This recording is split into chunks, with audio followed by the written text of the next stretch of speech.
Hi, everyone. This is Bill Ritter, and you're watching live coverage from ABC7 New York. We invite you to check in throughout the day on our website, streaming app, and social platforms for breaking news, up-to-the-minute headlines, and AccuWeather. And remember, you can always find us on Channel 7, your home for Eyewitness News.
joy to be here in New York, the home of the NBA champions. And we are on 5th Avenue for the 69th annual Puerto Rican Day Parade. That's right. Go Knicks.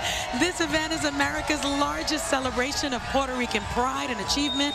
And today we are joined by hundreds of thousands of attendees and participants. Qué día precioso. Our 2026 theme, Somos Más que 100 por 35, that honors the extraordinary and outsized impact Puerto Ricans have had on the global community in music, in sports, in entertainment, media, politics, business, culture. We can go on and on. So much more. So much more. Now that theme will resonate throughout our coverage with an incredible lineup of distinguished honorees, dazzling performers, and spirited marching groups that you're hearing right now. Make yourself comfortable. We're going to be here with you for the next 3 hours on Channel 7. It's streaming on ABC7NY.com, ABC's YouTube and Facebook channels, and on the live tab on Disney+. And we'd also like to give a special welcome to nuestro compañero, to our viewers across the archipelago watching on WORTV, Canal 5 in Puerto Rico. The parade is underway, as you can see behind us. You know, this is a wonderful time for us. We're having a moment again. Bad Bunny helped reinvent our excitement, and he brought that show. It was our story to everyone to see. It was a wonderful moment, and it is coming to this point here in the parade where we continue that story. Amazing. As if we needed more energy. I know. More pride, right? Wow. Well, joining us in today's festivities is the 4th member of our team. She's on 5th Avenue with some of our enthusiastic spectators. Our colleague, Channel 7, Sonia Rincon. Sonia. I can hear Verano in Nueva York playing right now, and it is a beautiful day. It feels like Verano already in Nueva York. The Knicks are champs, and Orgullo Boricua is on display. Voy a saludar a alguien aquí. Olivia, how are you doing today? I'm good. How are you? I'm so good. So the theme this year is Somos Más que 100 por 35. What does that mean? It means that our pride is so much bigger than our island. It's a small island, but our pride is just so much bigger. There was a time when we couldn't show our flags. We couldn't put them out there. It was prohibited. So we wave this flag with so much pride because we love our island. And we make a difference everywhere we go. And you're from the Bronx. What part of Puerto Rico is your family from? From Orocovi, which is actually the heart of Puerto Rico. There you go. All right. Thank you so much, Olivia. I'm going to send it back to you guys in the booth. The heart of Puerto Rico. I don't know. San Juan is pretty good, too. That's where my family's from. But Motorola is great. We love to tell everybody our connections. Of course, my mother, right there in San Juan, Santurce. Yes, my father from Mayagüez. Yes. My mother's side, Fajardo. My father, born in Rio Piedras, Puerto Rico. Wow. And you? I have some roots in Aguadilla. I have some roots in San Juan, Viejo San Juan, La Perla. So I'm very proud to be Puerto Rican. You're looking right now at the governor's entourage and, of course, the gathering of people. But this is, this is a challenging time on the island. Thousands of residents are currently facing severe water shortages. That's prompted the governor to activate the National Guard to assist with distribution. Yes. On the economic front, tourism has seen a bit of a downturn due to the rising travel costs and prices of flights. The electric grid. Yeah, infrastructure makes a huge problem. Always a problem there. You thought it would be fixed after Hurricane Maria, and here we are roughly 10 years later, and it's still not repaired. No question about it. There are some pluses I want to mention. There's a major report that showed Puerto Rico has reached its lowest childhood poverty rate in more than 3 decades. It's a milestone that highlights the progress on improving the well-being of children on the island. Wonderful, wonderful. We just saw Governor Hochul go by. We saw the New York State troopers go by already, Port Authority police. In some way, somehow, David, the NYPD is here in light of what happened last night. Yes. The New York City was crazy with excitement for the New York Knicks. I've never seen anything like it. I've never seen anything like it. It was fabulous. Fireworks, people in the streets cheering. They're gonna. I believe the parade is the Knicks parade is going to be Thursday. Yeah. That's what Mayor Mondani told us. So much like this one, there'll be a lot of people along the Canyon of Heroes for sure. I know. It's just great to see. You're Governor Hochul, you see her with her Puerto Rico hat. The 57th and first female governor. 57th and first female governor. of New York. Lots of energy today. New York is still a borough of Puerto Rico in many ways. Very much so, the sixth There's borough. so many of us here. Very much so. I mean, 3 million on the island, more here. And it's not just us, of course. You know, we've talked about it in the past. You know, there's big communities in Orlando. There's a community in Hawaii, which Chicago. we run. Chicago, you know, just another example. We are everywhere. For a small group of such a tiny island, you know, that we talk about as our theme, we are literally everywhere, and we're so proud of it. And it's our opportunity on a day like this to share our pride. Boricua por donde quiera. Wherever you go, you're going to find them, okay? And that's in a good way. And I love what you said about Bad Bunny in the Super Bowl, because Bad Bunny brought Puerto Rican culture to the entire world, to the globe. He told the story beginning with the sugar cane. Yes. The diaspora coming to New York. Absolutely. The piagua, the you know, everything that makes us who we are. Yes, and wearing a papa hat. I mean, that was incredible. I love it. Even the electric grid. Yeah, the utility poles that he at the end. It's not all, you know, just shining over the good. I mean, there's problems that need to be addressed on the island. It was a very layered performance. One of the best I think I've ever seen for the Super Bowl. We're going to honor his town. Yes. Yes. You know, Vega Baja is going to be the honored municipality of this year. That's right. Parade. We're looking at the New York State Attorney General, Letitia James. She's the 67th Attorney General. And, yeah, she's from a field that you're quite familiar with. I think you see Mayor Mamdani She's there. a lawyer. He's everywhere now with Letitia. Letitia James is actually the first woman of color to hold statewide office in New York, first woman to be elected Attorney General, born and raised in Brooklyn, and received her JD from Howard University. And next to her, the 112th mayor of New York City, Zoran Mamdani, sworn in as the mayor of the greatest city in the world, January 1st, 2026. There he He's got is. his Knicks jersey on. I just saw him. Yeah, he peeled off. He's in the crowd right Today, now. he's a proud Boricua with so many others. That's right. Well, prior to becoming mayor, he represented the 36th New York State Assembly District, and that is made up of Astoria, Ditmar, Steinway, and Astoria Heights. Hey, Sonny, you know, we're looking at Letitia James right now. Talk to me as a former prosecutor yourself, what it takes to get to a position like that. Look, it takes so much hard work and determination, great training. She is, at base, just a terrific lawyer. Takes a lot of courage. She is fearless as a prosecutor. Talk about a fighter. She's a fighter. Wow. She's a fighter. You know, that position you need. And there's not a battle. There's not a battle that she'll back down. That's right. No. She's going to bring it for sure. So just so you know, audience, occasionally there'll be a shout out, which we are mandated to respond to. Exactly. Right in the middle of how important a conversation we're having. Exactly. It's all about culture. It's all about respect. It's about pride. Because if you hear, I am Puerto Rican, you've got to respond. Yes. Pa que tú lo Pa que sepas. tú lo sepas. That's right. What a day Mother Nature has blessed us with. Oh, I know. This is just, it kind of feels like, you know, Feels a little like Puerto Rico. feels like Cataño or Caguas or pick your town, Moca. It's a lot like, you know, the humidity is here, the colors are here, the music is here. This is as close as you're going to get right now. Yeah, we might as to well be being on the island. I know. It's the second time this week that David and I experienced the weather of Puerto Rico right here in New York City. Yes. We got caught in the downpour the other day. Oh my goodness, Friday night at the gala. Yeah. I will say I got caught in the downpour as well. Yeah. Oh, un aguacero. It came out of nowhere. I mean, it was a typical Puerto Rican aguacero. Came down for 5 minutes. And then it was over. Absolutely poured. Then it was over. I joke with the organizers of the gala that they paid for the El Yunque package. Yes. It comes with its own rainforest. Exactly. Thanks. No, I don't need that. No, But we could have been. Everybody was such champs, and it was still a wonderful event and such a great, again, just unity of pride. All right, we told you Sonia was out on the street with some of the dignitaries, and she has the mayor of New York City, Yes. Sonia. She can barely hear us. Go ahead, Sonia. I'm here with the mayor, Senor Alcalde. Mr. Mayor, this is your first Puerto Rican Day Parade as mayor. You're celebrating the Knicks. Yesterday, the World Cup, too. Orgullo Boricua today. How much celebration can you take in one weekend? You know, I think New Yorkers are leading the way, and I'm just trying to catch up. I went to sleep at 3:45. We were out here for the Puerto Rican Day Parade, and we know that these stories are intertwined. The Knicks, we've been waiting for a championship since 1973. Jose Alvarado, an incredible player on the team, is also a shining light of the Puerto Rican community here in New York City. We're so happy to celebrate it all. How do you want to celebrate the contributions of the Puerto Rican community? Well, I think first and foremost to recognize that you can't tell the story of our city without telling the story also of the Puerto Rican community. Puerto Ricans came to this city with the promise of jobs. They faced every single possible obstacle and they made their way. Even the term New Yorican was originally a slur, and it was reclaimed as a point of pride, and now we celebrate Puerto Ricans as labor leaders, as poets, as writers, as everything. How do you love this energy here? I'm sorry? Loving this energy. It's incredible. I will have to probably change a complete new outfit given how much I'm sweating at this point, but it's an incredible time. Thank you, Mr. Mayor. Have a wonderful weekend. Thank you. Thank you. Thank you, guys. Send it back to you guys in the booth.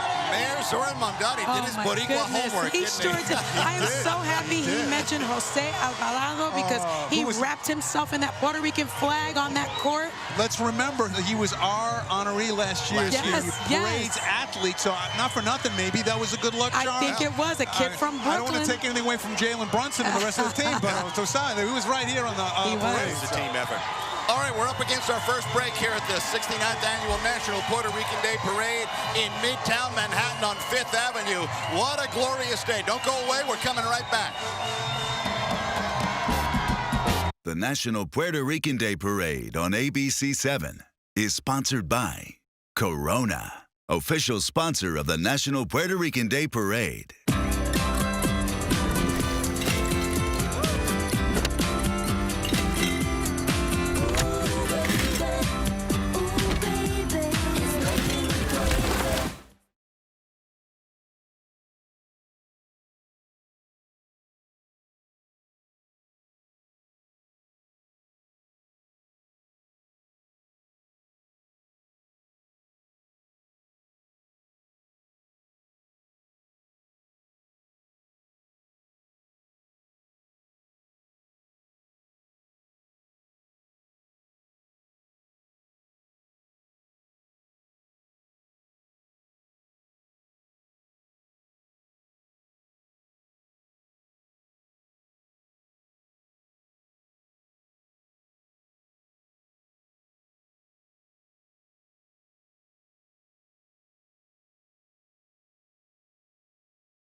There's a big fire truck right there. Who doesn't love a bombero, right? Yeah, I mean, they have 50 people in their representation here. The NYPD Hispanic Society here as well, with 150 people here taking part in the parade on a beautiful. Puerto Rico. Such a celebration of culture. It's an absolute powerhouse of music, history, community, pride, and we got a lot of that going to happen today. A lot of horns as well. Yes, yes, yes. I'm looking forward to Anthony Ramos's performance coming up. Yeah, you know, he's my cousin. Wait. That's a secret no more. That's not like a real cousin. Because we're all related, right? He's a real cousin. He's a real cousin. Primo, really? He's a primo, sí. Mom's side, dad's side? Mom's side. Mom's side. Mom's side. That is fantastic. And I am so proud of him. He is just such an incredible, multi-talented actor, dancer, singer. and all around really good person. And his star has been rising, and every time you think it's reached its apex, Yes. it goes another level. He was the youngest person on stage when Hamilton debuted. Wow. Youngest person. And he brought it. Original cast. He brought it. Oh, and then he brought it to In the Heights after that. Yes, he Right. did. So, Yes, he did. I mean, yeah, I'm looking forward to that performance, David. He's going to be like the male Rita Moreno, you know, because he does everything. I think so. He acts, he sings, Yes. he dances. I think so. He's got it all. He does too much already. You know, this parade started in 1958, I believe. The parade, oldest celebration of Latin American diaspora in the United States. It regularly draws between 1 million and 2.5 million spectators, and it stretches 35 city blocks up Manhattan's 5th Avenue, right past us, ending from 44th to 79th Street. And I believe we're supposed to have at least 1 million today, at least 1 million. Oh, for sure. And you guys were talking about earlier, Bad Bunny's impact on Puerto Rican pride and Puerto Rican heritage. And as Luis comes up here, we're getting ready to talk to him. The board members will tell you that they had phone calls this year from people who were like remotely Puerto Rican. Yeah, I said the words Puerto Rico, so can I be in the parade this year? Hey, you know, for the day, like on a, you know, any other day for any other culture, you are our culture. Yes, We yes, embrace you are everybody Puerto Rican For today. sure. No, the arms are wide open. You know, it takes a lot to bring a parade like this together. And, you know, let's bring in Luis Maldonado, a board member for the National Puerto Rican Day Parade. And Yes, Luis, congratulations. Thank Another you, wonderful thank you. day. Congrats to you guys, too, because we couldn't do this without you. No, so this thank is you so fantastic. much. Oh, you could do it. No fantastic. problem. Just turn the music up loud. So tell us about this year's theme. This year's theme, Somos Más que 135. It's a phrase that came from grassroots origins and has been around for a long time. What it means essentially is that we as Puerto Rico may be small in size, but we have an outsized impact in the world that's immeasurable. Yeah. It's been used for a long time, but Bad Bunny really sort of repopularized it and gave it more energy at his Grammy speech, and so we embraced it, and that's where we are today. Wonderful, wonderful. Good to see you, my friend. Luis, the parade board, you've been together now, I think, 13 years, 2014. Since 2014. 2014, you guys. You've made it a focal point to make sure that Puerto Rican culture is elevated and celebrated.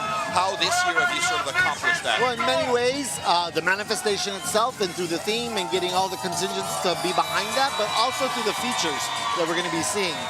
We have one about El Orgullo Jíbaro, the Jíbaro pride, the essence of that archetype that at one point was used as a disparaging term, as an insult, but now we've reclaimed it and embraced it, and it still lives on in all of us. And you'll see with all the palas on the street that everybody really, and the machetes, maybe fake machetes, that people are embracing it. Yeah. You know, it's interesting. We were just talking about the development of the term Jíbaro. Growing up, you're right. Yes. It was a knock for a while. It was a knock. You and were then- from the country. You were unsophisticated. And then members of the community said, no, we're going to make this a good thing, you know, a culturally good thing. And Mayor Mamdani brought up Nuyorican. Yes. You know, when I was raised, Nuyorican was not a great thing. No, you didn't want to say you were take a shot. Nuyorican. You know, now I'm so proud of it. But things like the Poet Cafe and so many other people that have come here to really make a difference. I think last year was a great example of, you know, the diaspora and what we're talking about. And this year's the next step.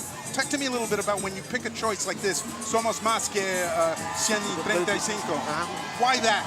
Well, it's funny because every year it's sort of re-articulating similar concepts in terms of why we should be proud and why the world, and it really goes back to the origins of this parade, right? This parade started as a march, and it was really sort of trying to command respect and dignity and equal treatment in New York City. Yes. And almost 7 years later, we are still in that fight to try and make sure that we, that we show that we have major contributions to the world. Do you think that the parade has really helped advance the Puerto Rican community here in New York City and just across the United States? I think it has. I think it has too, and I think mostly because of the platform, right? The platform that we have through the show, through our social media presence, but then also just in terms of galvanizing all the groups across the diaspora and across the U.S. And there's one thing that I do want to say. This year marks the 10th anniversary of the Pulse nightclub shooting in Orlando. We were here. We remember. And the irony behind that was that year there were two things. We were honoring the Florida community, and this took place in Florida, and then we also were calling for LGBTQ rights and marriage equality. Yes. And it was just all happened the same day as the parade. Yeah. And so we are marking that commemoration. We'll hear about it later. Let's get back to where we started. Bad Bunny and his impact on the parade. Have you guys seen it at the board level and at the parade level? Yes, we have. I mean, everybody's asking for it. But, you know, I think knows he's on tour. Of course, yeah. And just selling out stadiums, and the footage you see on social media is incredible. And so he's here in spirit, for sure. Have you dropped Sonny's name at all? Because, I think he'd come running if you told him Sonny wanted to ask. We're going to try that. That's our next trick up our sleeve. Yeah. And speaking of which, it's so tough to pick you honor somebody, making them the king, the queen. We were talking about Anthony Ramos's Rey this year. Tell me a little bit about the process of picking someone for those titles. It ain't easy because there's lots of qualified talent out there, right? But every year, we take nominations for the board. We also try to find if anybody has a key year, key anniversary, something that's coming out this year. In this case, Anthony has new music that's coming out, as does Daddy Yankee. And so it's just the timing of it all. But it's really a tough choice. And then we also have to remind ourselves that there are subsequent years to come. Si Dios quiere. That there will be more parades. Right? But then you have easy ones like Nydia Velázquez, who's retiring. Who's retiring from so Congress. That was one of those timely choices. Yes. Right? La luchadora. That's right. Important to recognize the work that she's done. All right, Luis. Thank you so much again. Una cerveza. Go ahead. Enjoy. I still got a lot of work to do. Yeah. That's true. Not yet. Not yet. Tomorrow. Looking back live on the parade here on 5th Avenue. Yes. Oh, what a scene. What a day. Thunderstorms are going to hold off until much later today. So I think we're going to get through the parade and through the coverage just fine, everyone. So, yes, it feels like Santurce. A little humid, a little sunny, but that's all good. Yes. Puerto Rican music has certainly shaped the soundtrack of the world. Few artists embodied that global impact more than Eddie Palmieri, Willie Colon, Rafael Itier. Through their music, these legendary pioneers transformed salsa and Latin jazz. These three artists carried the sound of Puerto Rico onto the world's biggest stages, and their lasting legacies powerfully reflect this year's theme, Somos Más que 100 por 35. Three men, three origin stories, and the one instrument that united them, the mighty trombone. Born to Puerto Rican parents in El Barrio and raised in the Bronx, Eduardo Palmieri took to classical piano at the age of 8. Drawn equally to classical jazz and Latin dance music, he flirted with the timbales, but ultimately, the piano won his heart. As founder of La Perfecta, he revolutionized salsa by doing the unthinkable. He replaced the trumpets with two trombones, creating a sound known as trombanga, the defining sound of salsa dura. In 1975, he was the first artist to win a Grammy for Best Latin Recording, followed by more Grammys through the 2000s.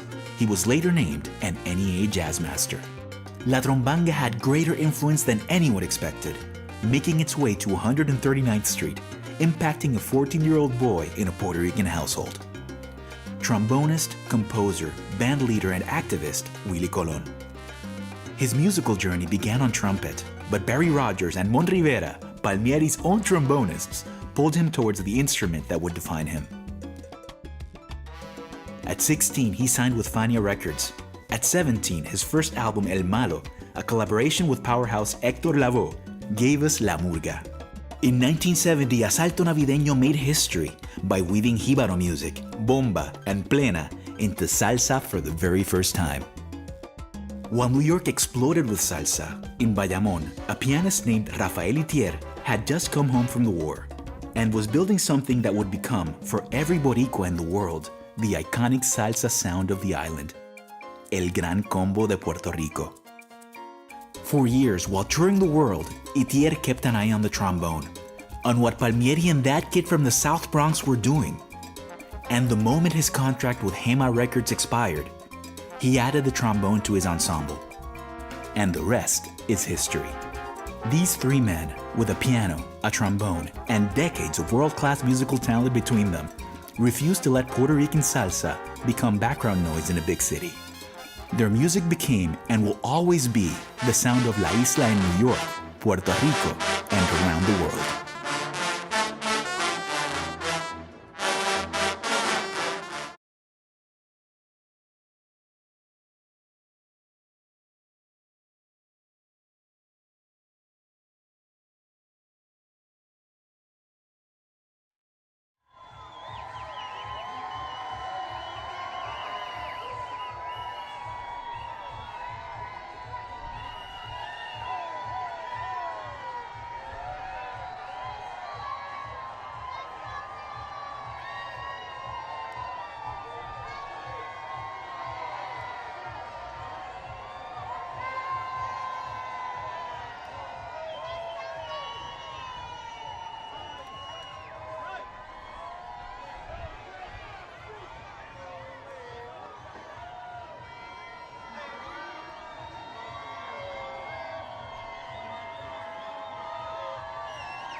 69th Annual National Puerto Rican Day Parade. And what a day it is. My goodness. Qué bonita bandera. Wow. So many people out after what was a long night in New York City of partying and celebration. I thought it might be a little, people tired or exhausted. No. I thought so too. I mean, the mayor said he was up till 3, 4 o'clock in the morning. Yeah. I don't think anybody went to sleep. It was just an amazing day. Hey, let me throw a real quick fact at you. While I was getting ready for this parade. This originally was called the Hispanic Day Parade for a little blink of time. And this being such a tremendous Puerto Rican community, the organizers said we need to do something that is more specifically focused toward the Puerto Rican community. And that is at the root in many ways of why the word Latino started to emerge, because people were like, Hispanic tells only one side of what the Puerto Rican story is. I mean, clearly we are of Spanish descent, but we're also Taino and we're African, and there's mixes of other as well. Yeah. So they said, let's go with Latino as a way of kind of encompassing all the other groups. So it's important to know our history, and it's important to know how we get places and how we're trying to achieve respect for our community. Well, so many people don't understand that, Puerto Rico's indigenous population, the Tainos, were the first there, and then Spain came over in the 1400s, the late 1400s, basically took over the island and then ruled for 400 years. I mean, we were a colony of Spain for 400 years, which is where I think our Spanish comes from. But then, of course, after the Treaty of Paris, Spain gave Puerto Rico to the United States, and then we didn't get United States citizenship until 1917. Right, so much history. We'll try to get to some of it throughout this parade. You see, everyone, it's not just entertainment, it's education as well. It's history lesson. I'm such a nerd, I can't help myself. No, it's good. It's good. Sonia Rincon is on the street with Charlie, ¿verdad? Charlie Sepúlveda.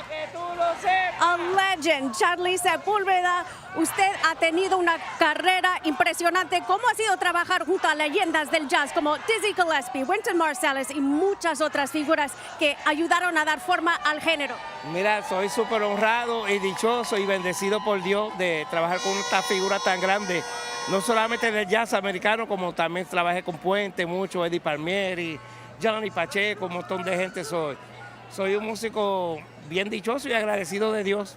Y hoy también estamos celebrando la música de Eddie Palmieri y también de Willie Colón.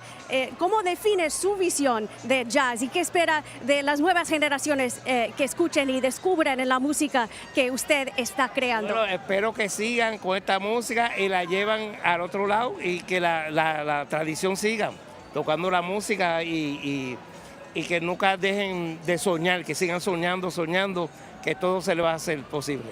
Charlie, muchas gracias. Gracias a usted. A Lifetime Achievement honoree, Charlie Sepúlveda. Going to send it back to you guys in the booth. Oh, Sonia, so good to hear from him and to say how honored he is to be an honoree at this year's parade. So super special, and how grateful he is to the man upstairs, to God for his talent and for his career and all that he's done. And what a message he left with us. Dream. Keep on dreaming, because anything is possible. And when she asked him what his vision of jazz was, he just hopes to continue the music, and take it to another place. To a new level. Even new levels. Yeah. So great to have him here in the parade. I mean, he's an absolute legend. And he's played with just about everybody. Dizzy Gillespie, I was like, wow. Yeah, pick a name, not just in Latin jazz, but in jazz. Correct. And there's a good chance that Charlie has been alongside them. The Hispanic Society of the, is it Sanitation Department? Oh, that's great. New York's strongest. Good to have them in the house. That is fantastic. I often say my grandfather served as a sanitation member, and that is one of the hardest jobs the strongest. in any city, but especially New York City. Founded in 1964, the Society for all members of Latino descent within the Department of Sanitation. They, like all these groups, they promote respect, understanding, cooperation among all races within the departments and the communities they serve. I mean, think about it. Founded in 1964. It's been around for quite some time. I'm always amazed on New Year's Day, like after the big celebration, and all the confetti that comes pouring down, and a few hours later you look at Times Square, limpiecito. Wow, it's just amazing, those guys and gals. Look at here. Look at there. She is a force. Nidia Velázquez. Congresswoman Nidia Velázquez. Yes. Announcing her retirement. This is now serving her final time as a representative for New York 7th Congressional District. Yes. First Puerto Rican woman elected to the U.S. House of Representatives. Pioneer. In 1992. Oh, yeah. A history maker. Yep. Yes. And you talk about a fighter. Do you remember the hurricane, Maria, made landfall in her hometown? Yes, yes. In Yabucoa, Puerto Rico. Yeah. And she was one of the first people there, not just sending back food, but sending back washers and dryers Yes. and appliances Yes. so people could Generators, cook their everything, food. everything. Oh, she's an absolute To hero. watch her on the floor. Yes. Whenever she speaks, she has Yeah. such a. She's small. Yeah. She has such a commanding presence. It's just wonderful to see that type of representation. You know, over the years, I've always asked her, what's your position on statehood? You know, because Yes. she plays a critical role. And she always avoided it to a term, to a degree, but Yes. she ultimately wants the people who on the island to decide for decide, themselves. yes. Do you Yes. want to be a state? Do you want to be a commonwealth? Do you want to wanna be be independent? independent? Put it, and you know, the plebiscite votes are such a political issue. Yes. And all she's asking, and has always maintained, let the people Let there the people vote. decide. And it's interesting because over the years, I mean, this is a debate that's been going on the island forever. And it won't end anytime soon. In fact, we can hear from her right now. Oh, wonderful, Sonia has her wonderful. alongside, ready for an interview. Nydia Velázquez. Sonia. I'm here with the Congresswoman Nydia Velázquez. How did growing up on the island shape your values and your life in public service? Well, my family, you know, I grew up in the sugarcane fields of Puerto Rico. My father was a sugarcane worker. We were 9 children, but he instilled the value of education and the fact that we need to fight to demand fairness for everyone. But then I came to New York and went to Williamsburg, and Williamsburg shaped me. Because when I saw the conditions where Puerto Ricans were living in, and I asked the question to one of my former students, why this is happening, broken windows, dilapidated buildings, and he said, because they don't vote. And what did I do?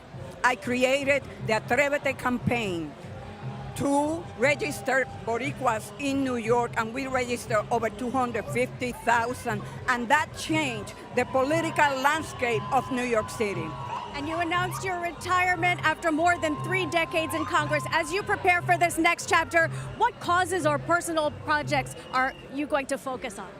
I'm going to continue to focus on the self-determination of Puerto Rico.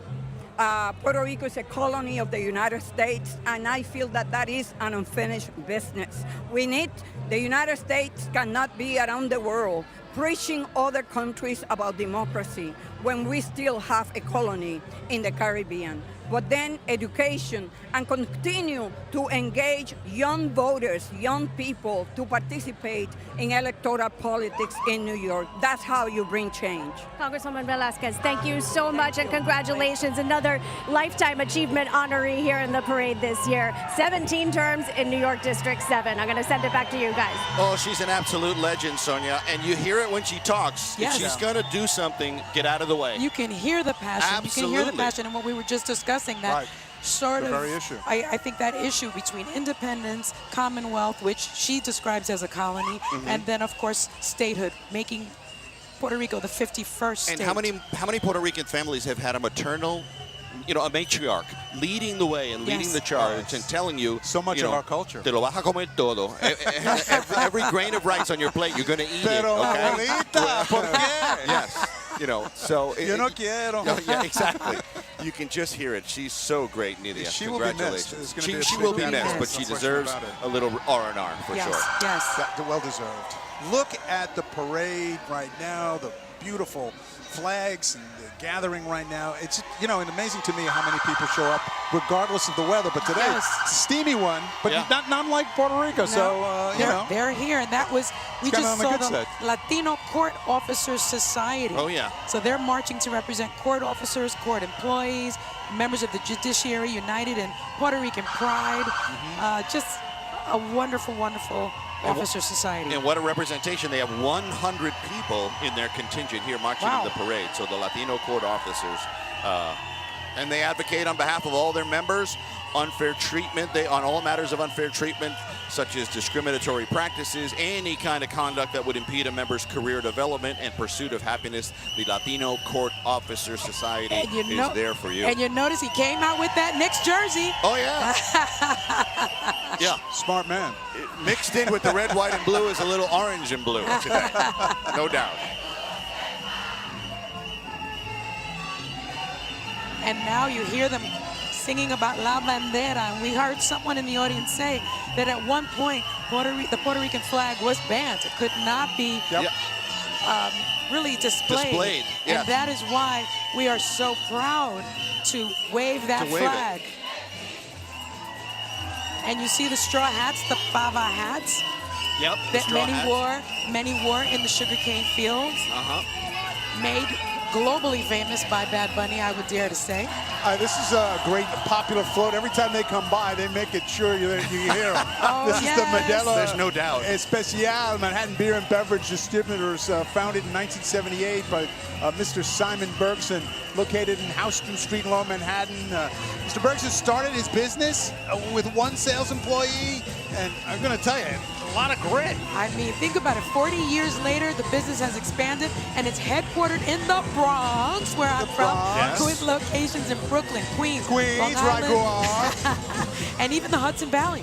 How about it? And currently, Manhattan Beer and Beverage Distributors, they sell beer such as Corona Extra, Modelo Especial, and other beverages to thousands of accounts throughout the New York City area, including you'll find them in bodegas, in supermarkets, bars, restaurants, wholesalers, everywhere. And you know, you think about it, we constantly talk about jobs. We need people to have jobs. They have a workforce of 2,000 people that they employ, and many of those people are of Puerto Rican descent, as well as employees from all across Latin America. Yeah, as I mentioned, it's a family-operated business. Manhattan Beer and Beverage Distributors are proud and grateful to have its employees, members of their families, participating in the National Puerto Rican Day Parade for a 4th consecutive year. And they've got a message, and they say it loudly and proudly to all of their Puerto Rican friends and family. They'd like to say, "Uepa! Que viva Puerto Rico!" And that Corona's looking good right about now.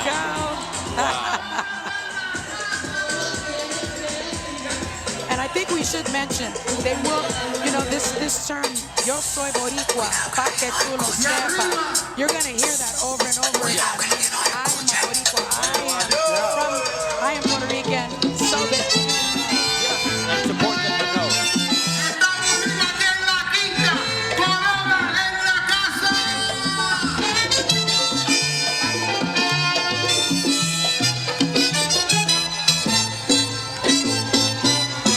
Si te quieres divertir. We told you they were loud and proud.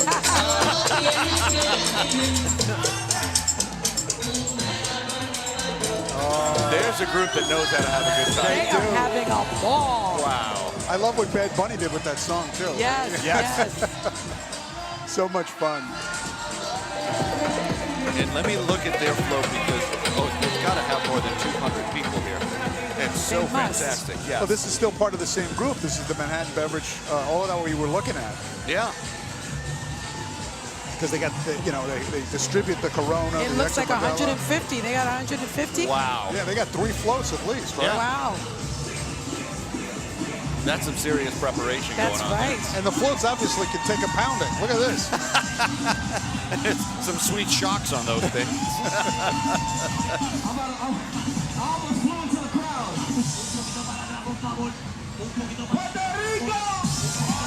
You know, it's fun. I always like to tell the story of riding on the float with Tito Puente for Goya. And there's nothing, this is a great gig, what we got right now. Actually could be one of the best, but it's still, it takes a backseat to riding in this parade with Tito Puente on the Tamales. Yes. And now look at the faces on the people in the floats waving at us. There's an excitement in there. It's just traveling up Fifth Avenue that you can't explain. It's very special. I remember my first involvement with the Puerto Rican Day Parade as a child, was just watching it. But I was the ambassador for the Puerto Rican Day Parade, I would say maybe 10 years ago. And my mother and aunt were in the car with me. Wow. And I don't think they've ever been prouder. Oh, there you go. Que mucho orgullo. All right, we're going to take a break. You're watching the National Puerto Rican Day Parade from Midtown Manhattan. Stay with us. We're just getting started, everyone.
back to the 69th Annual National Puerto Rican Day Parade, the Desfile Nacional de Puerto Rico, here in Midtown Manhattan. Que bonita bandera. There it is in the middle of Fifth Avenue.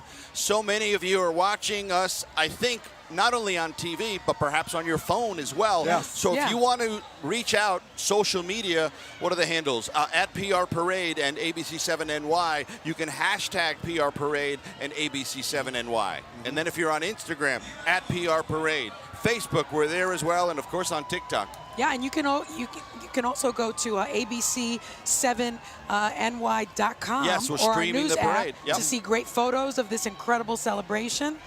And if you're here, you can get us anywhere. hashtag and put it out there for us That's as well. right. You know, we'll hashtag ABC7NY. We'll put it out and make sure that everybody gets a piece of And the again, fun. thank you so much to the good folks in Puerto Rico watching us on WORA, Canal 5, Channel 5 in Puerto Rico. Yes. Un abrazo fuerte to everyone out there on the island, Thank for you sure. so much. You know, I'm very excited about who's coming up now. One of my favorite reggaeton artists, Daddy Yankee, with Gasolina, Despacito. I can listen to his music all the time. He is so much fun. Absolute giant. We got Sonia Rincon with him right now. Sonia. You know what? It's a little shaky up here on this float because I'm here with Daddy Yankee. Oh my goodness, congratulations. You have represented Puerto Rico on stages all over the world. What does it feel like to be here today celebrating Orgullo Boricua? Orgullo Boricua means a lot to me in this beautiful city that has embraced me since my early days in music. New York City, I feel so much love for the city and representing my culture like you see, my people, my beautiful people from Puerto Rico. Represent my roots, my heritage, and I'm so proud to be from Puerto Rico. And songs like Gasolina and Despacito, they didn't just top the charts, they reshaped global music. How do you feel the success of these hits reflects today's theme? Somos más que 100 por 35. I mean, it's so good, man. We're an island that we got big talents, and it's for me, for being one of those beautiful lists that have embraced the music and the global picture, it's amazing for me to represent my island all over the world. What do you hope Puerto Ricans, young Puerto Ricans, take away from this and celebrating their heritage and learn and understand about their identity? I mean, identity is everything. Keep it authentic.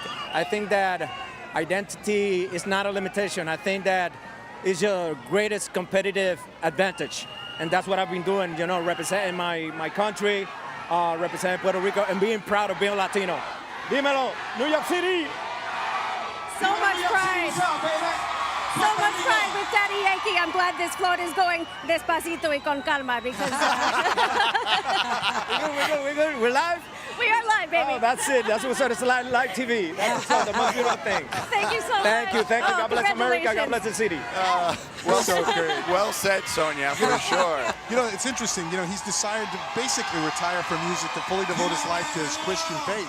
I hope he does still some more music because he's so talented. And by the way, do you know what his real name is? Dígame. Ramon Luis Ayala Rodriguez. There you go. Or Daddy Yankee. Daddy Yankee's a little easier on the tongue.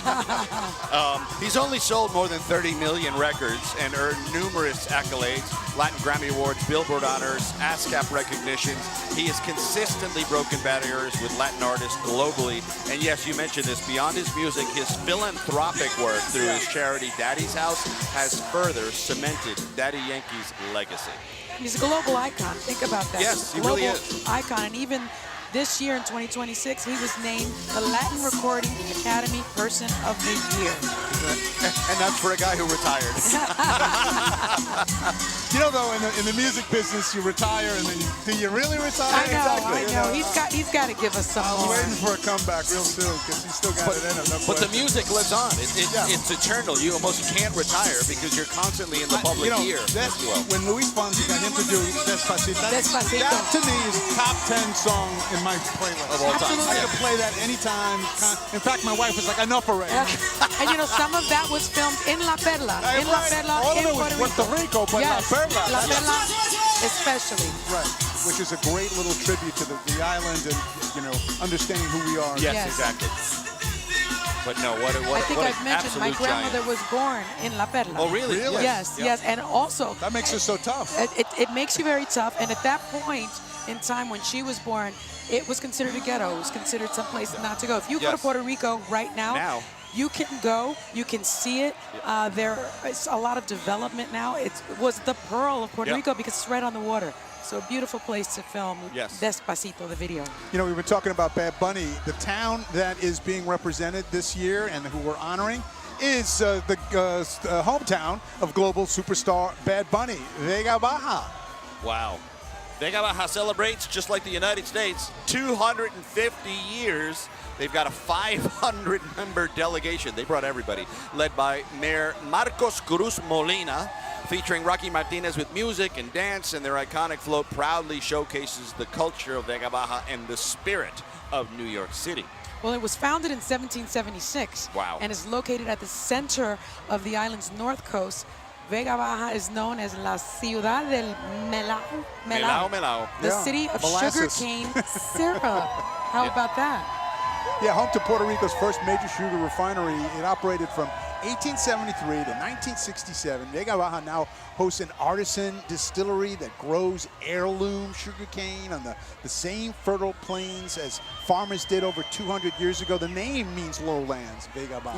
Yes. You mentioned Bad Bunny, David, but also from Vega Baja, legendary jazz trombonist and composer Juan Tisol, acclaimed Major League Baseball star Ivan Pudge Rodriguez, and Luis Aguayo, as well as some distinguished poets, educators, musicians, civic leaders whose influence have transcended generations. A lot of talent. That is just amazing. Again, so much pride here. We are on 5th Avenue, New York City for the 2026 National Puerto Rican Day Parade. And now I want to show you a little bit more about Vega Baja.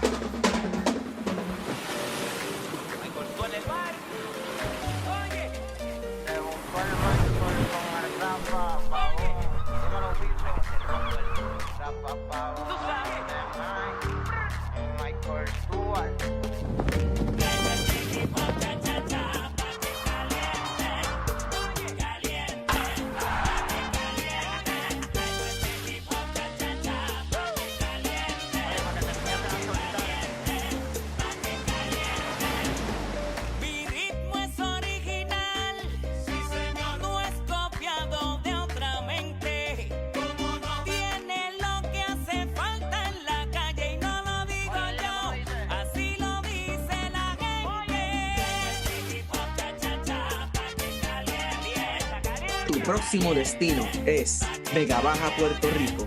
Ven a descubrir un lugar donde la buena comida y la aventura se encuentran. Déjate conquistar con nuestra increíble gastronomía y explora lugares turísticos.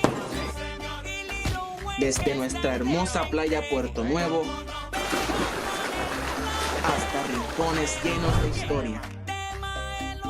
Ven y visítanos y compruébalo por ti mismo. Vega Baja, una experiencia para vivir.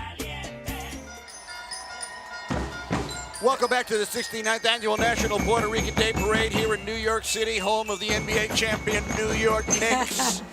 What a day we've got here on 5th Avenue as we celebrate this huge cultural celebration. And I believe the performers are from Vega Baja, who we just talked about a moment ago. And you know, by the way, I had a friend of mine recently go to the Playa Puerto Nuevo hotspot. It's not just about Bad Bunny, although he helped put it on the map. For sure. You know, it's so beautiful and so wonderful. If you have a chance, we do urge you to check it out. And this delegation is incredible. I mean, it's celebrating, Vega Baja is celebrating 250 years.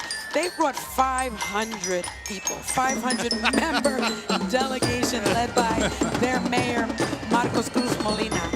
Unbelievable. I mean, they really came out in full force. There you see force. Them. Look at the mayor. And they brought their own flag from their municipality to showcase it here in the parade. Vega Baja, this year's honored municipality on the island. There's also an honored, usually a municipality on the mainland as well. But this year, parade organizers and the parade board decided, you know what, we're going to honor the entire Garden State, New Jersey. Enteramente, all of New Jersey honored this year. And a big reason for that, David, there are so many Puerto Rican communities throughout the state of New Jersey. I mean, the list is long. Yeah, it is. Perth Amboy, Vineland. You're going to find Puerto Ricans in every corner of the Garden State. So the parade board decided this year, you know what, we're going to honor all of the Puerto Ricans representing New Jersey. as we listen to the music, enjoying it. We again thank you so much for watching us on the 2026 National Puerto Rican Day Parade. We are live from New York's Fifth Avenue. We'll be right back.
Welcome back to the 69th Annual National Puerto Rican Day Parade, broadcast live on Channel 7 and ABC7NY.com. You can also watch us on WORA Canal 5 in Puerto Rico. We are just everywhere today. We are. And, you know, again, this is one of the largest, most vibrant cultural celebrations in the entire country. And every year, it is a powerhouse of music, history, community pride. I am really proud of the amount of history that we get to talk about during this broadcast, because I get people that come to me days and days and sometimes months afterward and tell me that they learned something from this broadcast, and that's something I'm especially proud of. They say, I didn't know that. Yes, exactly. You know, the National Puerto Rican Day Parade Orchestra was founded, speaking of history, 2016 under the music direction of Grammy Award-winning artist Papo Vasquez. And he's got a tribute to the legendary 10-time Grammy-winning musician and band leader, Eddie Palmieri, who passed away this year. His family, by the way, is here in the crowd. Papo created a new composition inspired by Palmieri's Descarga Jam Session style of music. Here in its world premiere is Palmieri.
Recordando al maestro Palmieri, nunca te olvidaremos. Muñeca, perdóname, te lo pido, que se escucha allá en el cielo. Palmieri, nunca te olvidaremos. Rumbero te llaman, rumbero te tienen. Te queremos, te queremos. recordaremos. Palmieri, Palmieri, siempre te recordaremos.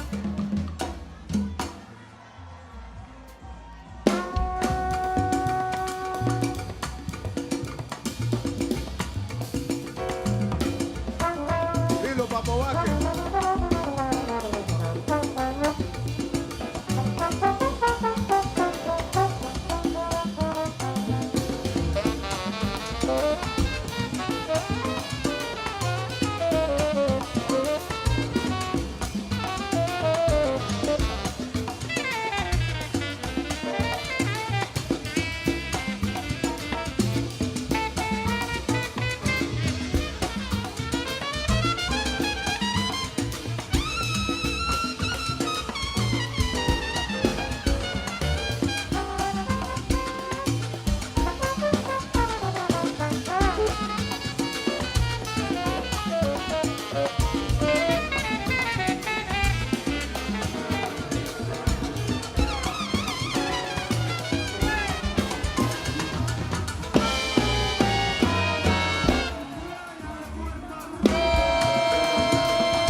Oh, that's just been so fantastic. We had Wow. a combination of music on the floats and you know, with the band. It's been incredible. Just unbelievable. I mean, They brought it all. I mean, 500 people. 500 people, and the choreography, and the girls had their hair done, and the costumes, and the outfits.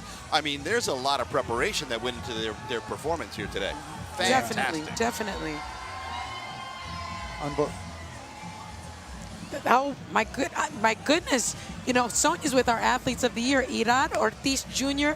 and Jose Ortiz are two of the most respected riders in thoroughbred racing. You know, they are also brothers who continue to make history individually and together. They join Sonia now on Fifth Avenue. Sonia. Hi, guys. It's your first time in the parade, right? Yes. How does it feel? It feels great. We're very happy to be here. I'm very proud to be Puerto Rican. Growing up in Puerto Rico, how did that shape your discipline in what you do today? Yeah, I mean, I grew up doing sports, and you know, Puerto Ricans, when they do something, they want to do it right. So a lot of discipline, and just very happy to be here. And you guys have been representing Puerto Rico on the world stage. Have you been feeling all the love from la comunidad boricua, the diaspora? Yeah, de verdad que sí, a lot of love. They show a lot of love today, so we feel great. Congratulations this year. You guys made history, finishing number 1 and number 2 in the Kentucky Derby, and number 1 and number 3 at the Belmont Stakes.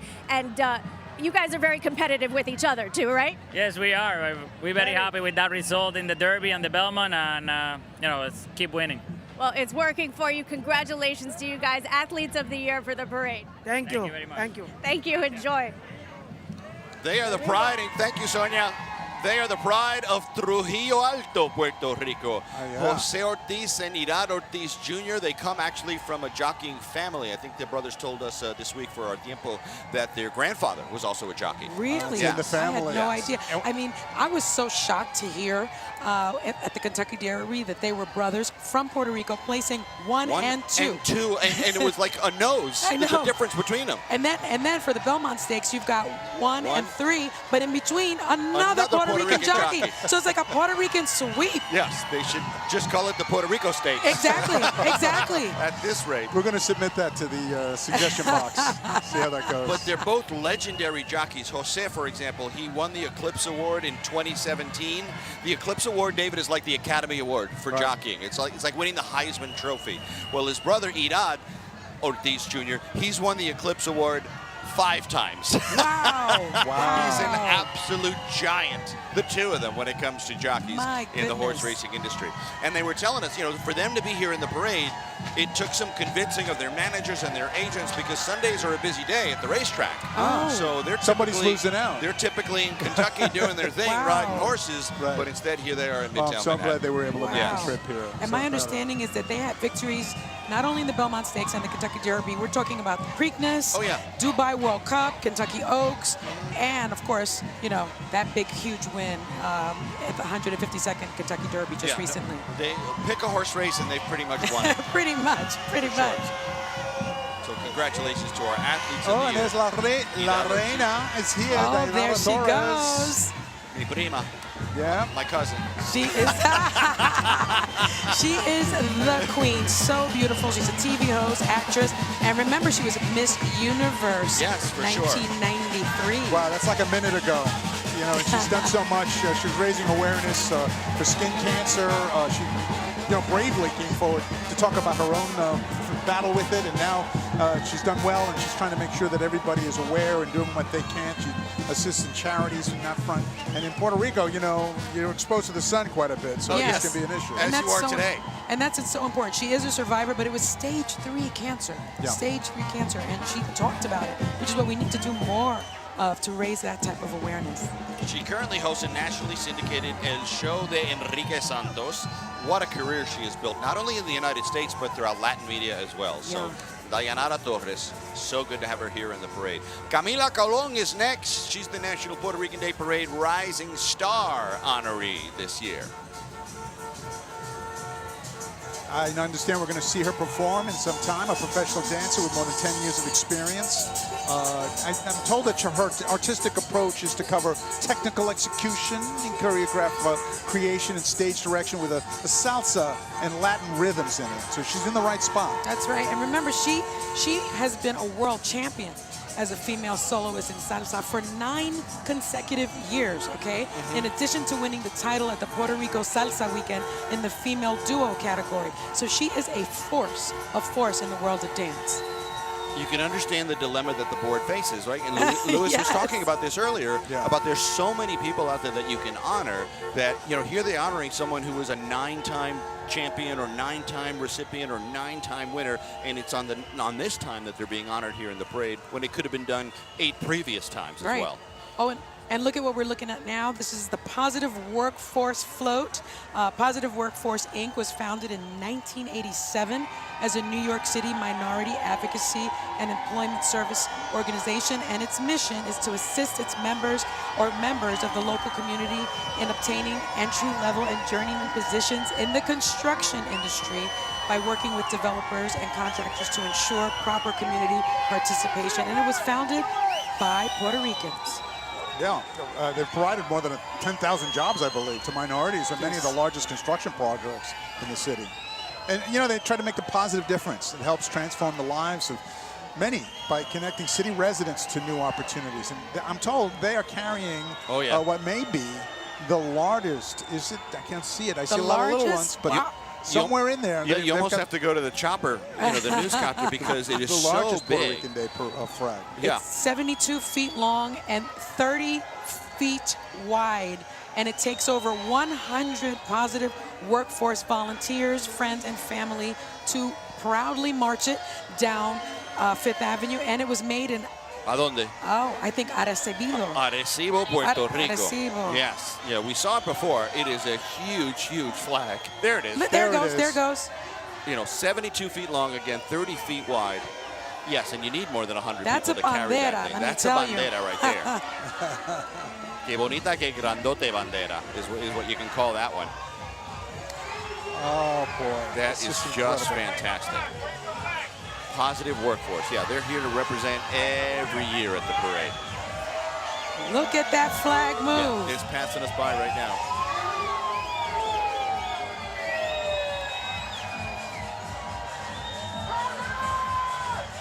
Here's the mandatory under the flag shot, David, that we have to get each year. You gotta have that.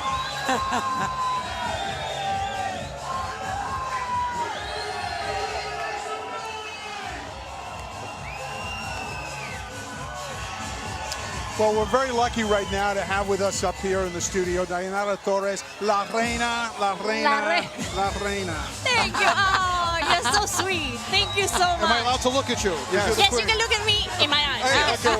You have permission. It's such an honor. We really love to have Thank you you here. so Thank much. you. The honor is mine. I'm so happy, so honored that they chose me to be the queen of the Puerto Rican Day Parade. I actually did this when I won Miss Universe 33 years ago. Wow. That was a minute ago. Yes. But you're only 28 years old. And I was 10 back then. I was going to say. Well, let's talk about that because you won the Miss Universe crown in 1993. Yes. It was a defining moment for Puerto Rico on the world stage. We were all talking about it. How do you think that victory aligns with the 2026 parade theme of elevating Puerto Rican excellence worldwide? Every single year, I think they go above and beyond, and it's promoting our culture, our people, our energy, our traditions. This is so beautiful. It just makes every Puerto Rican so proud, not only here in the States or in New York, but also in the island. To us, this is such an amazing exposure, and people get to see us, you know, our music, our culture. We're so vibrant, it's so happy, it's just incredible. Wait, we're vibrant? We have energy? Yes, we do, and we can dance, and we can dance. She's talking about herself. Bienvenido, prima. Muchas gracias. So good to have you here. Take me ese momento cuando te llamaron and they told you you're going to be the queen this year. So I was so excited, so happy, because it's such an honor, honestly, to be here, to be with my people, to get their happiness, their love, their kisses, their blessings. Every single people, like, they're always like sending my blessing, and that's important to me. I've been through hell and back in so many aspects of my life, but having their blessing and their love is amazing. I cannot pay for that. That's a given thing. Your courage really impressed me. You spoke very publicly about your battle with skin cancer, and then you used that to raise awareness. Talk to me a little bit about that. It was very important. When it happened to me a couple of years ago, it was stage 3. I didn't know anything about it. I was learning as I was taking my treatments.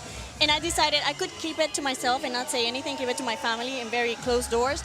But I decided to talk about it because I was learning so much. I'm like, people need to learn this too. Because I was so naive. I didn't know so many things. So I started talking about it. I started posting every single treatment I had for a whole year. People were starting to pay attention to their skin, especially Latinos. They went to their skin doctors, to their clinics. They were filled, their clinics, just to check and make sure that whatever they were noticing, if something was different, was new, was growing, check it. It's better to not have that doubt, check it, and maybe it's nothing. Yes. But if it is, it's better to cut it on time. Because skin is the largest organ on our body. It is the largest organ in your body, and people think that it's only in the skin and you can just remove it. It's not like that, it's inside. So it passed to my nose on my leg. After that, stage 4 would have been any of my organs. Wow. So people think that it's only on the skin, it goes inside. So people pay attention, take care of your skin, and check it regularly, more than once a year. Felicidades, Dayanara. Thank you so much. Sí, tú eres una bendición. Thank you. You're a blessing to all of us. Yes. Very, very much. So good to have the queen with us here. Go on the back to parade. waving now. Yes, Stay with us. You're watching the I will. 69th National Puerto Rican Day Parade here from Midtown Manhattan. We're coming right back.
And welcome back to the 69th Annual National Puerto Rican Day Parade here in New York. I'm joined by Sonny Hostin and Joe Torres.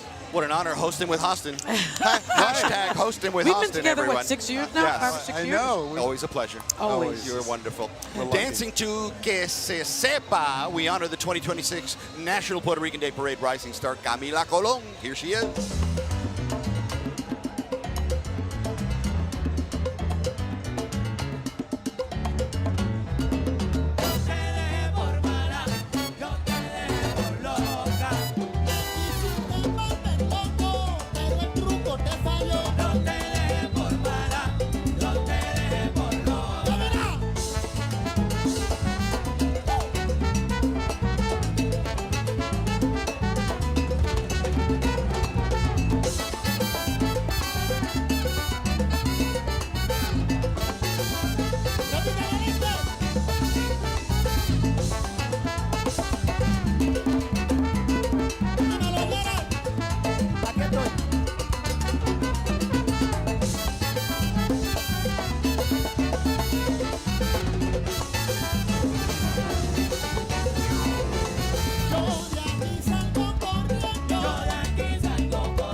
Flor de Maga? Is that what we're doing next?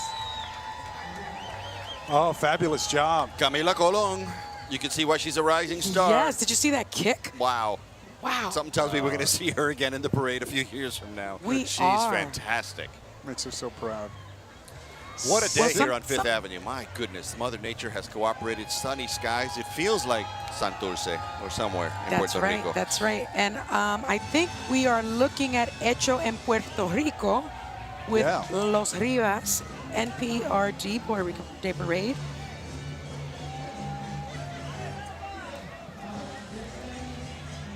But we are actually going to take a look at another video. Puerto Rico's national flower is one of its most recognized cultural symbols, yet there is some confusion about its name.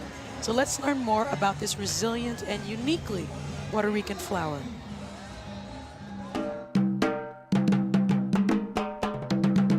Do you know this flower? Oh, that's una amapola for sure. Amapola, right? La amapola! For decades, many have called this flower by the wrong name. This is the Flor de Maga, a native flower and a national symbol of Puerto Rico. Nurtured in the mountains, in the limestone region of the Cordillera Central, the Flor de Maga faced threats to its natural habitat. But extinction was never part of its story. Resilience carried the Flor de Maga to the plains, to the coast, to the city. After enduring storms, droughts, and hurricanes, the journey continued far beyond Puerto Rico.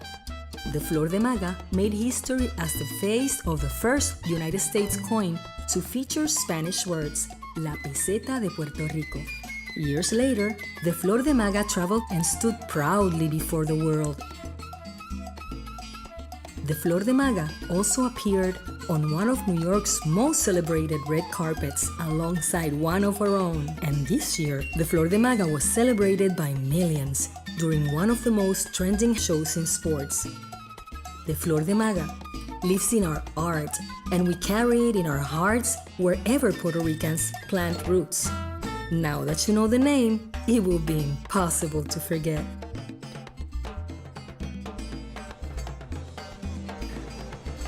La Flor de Maga.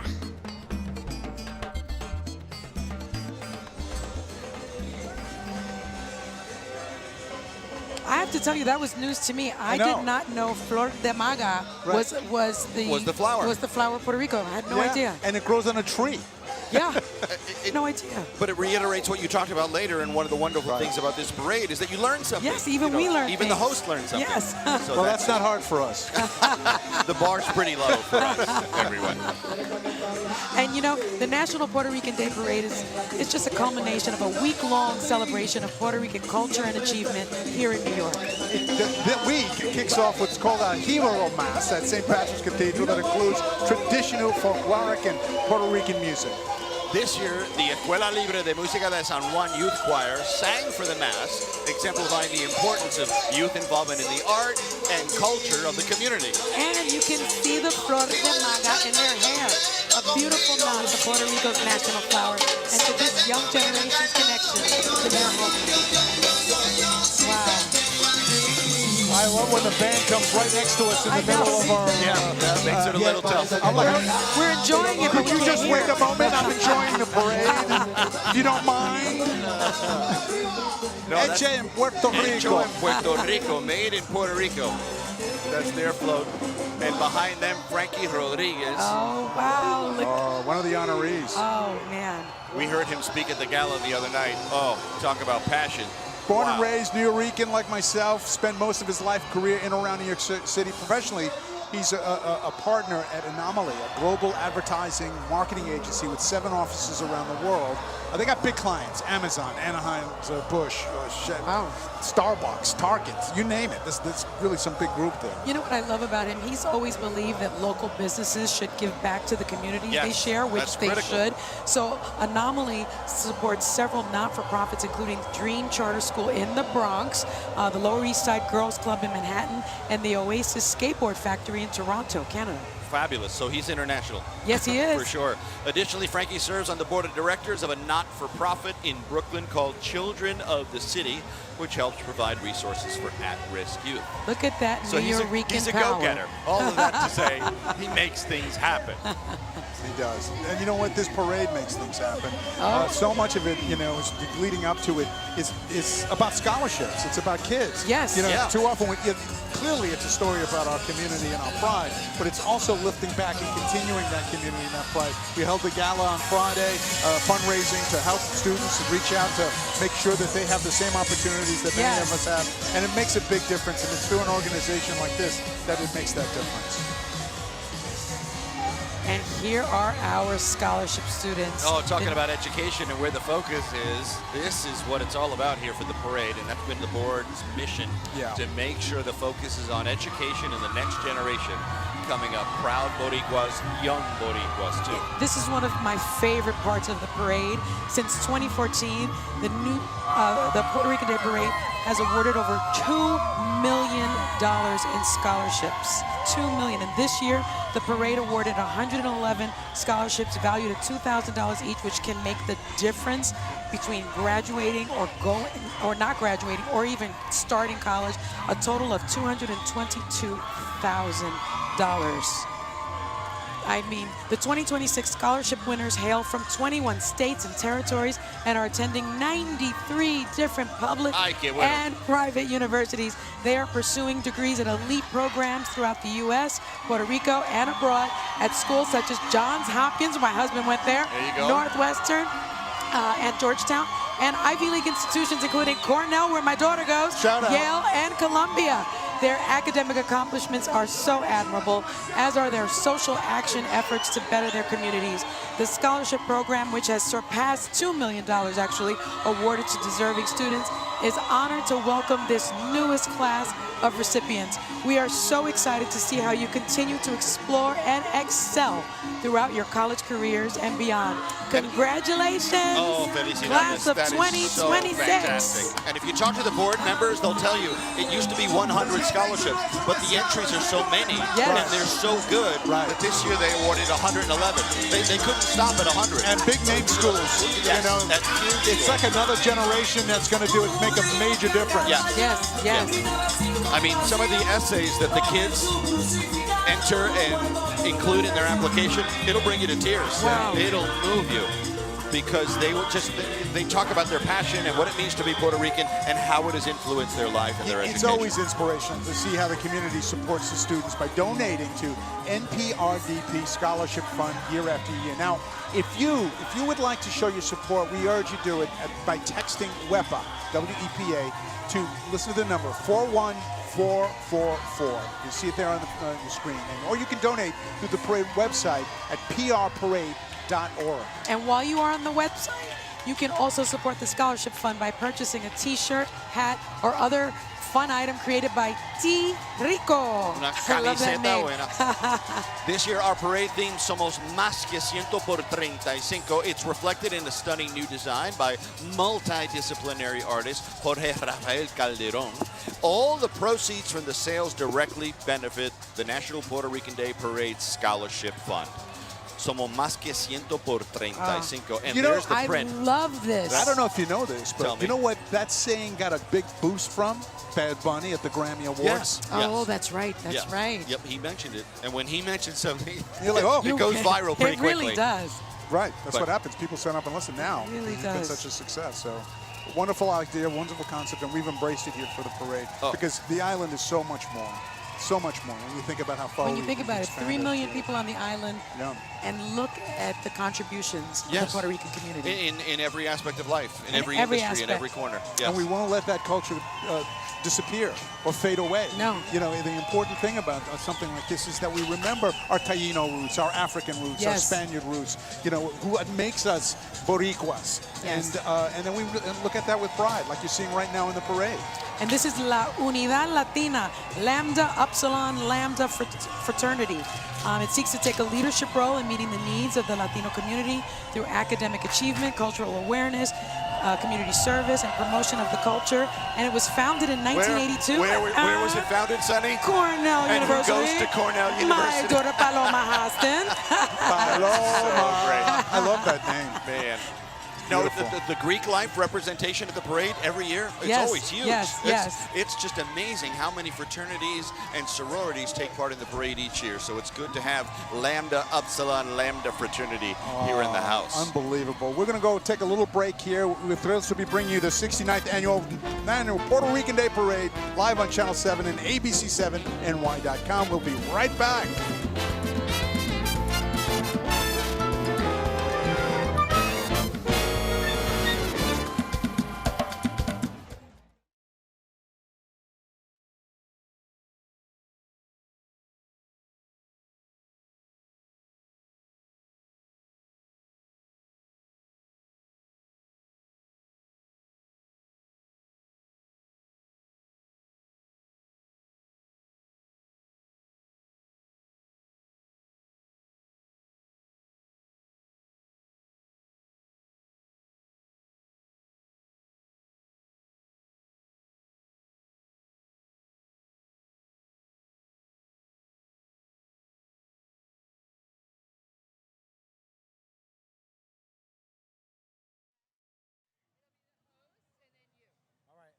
Sonny?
What a day for a parade, everyone. Welcome back to Fifth Avenue in New York City. I'm Joe Torres, Sonny Hostin, David Navarro, proud to bring you the 69th Annual National Puerto Rican Day Parade here from Midtown Manhattan. And I am so excited to announce our next artist. Anthony Ramos is a Grammy-winning artist and Golden Globe and Emmy-nominated actor known for his dynamic work across film, television, music, and Broadway.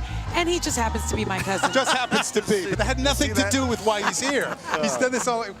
Let's take a look at him right now, Anthony Ramos.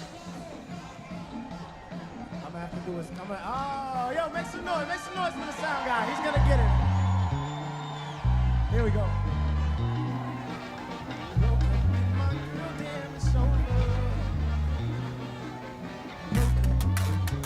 Love is back home.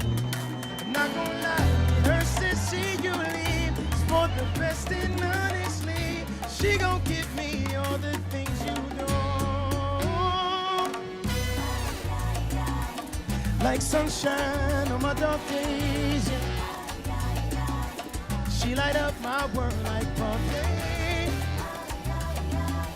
Every time I don't think I can move on, I see her there with open arms. Nobody can love me like New York City. No matter what I'm going through, she's always with me. Baby, turn me back around.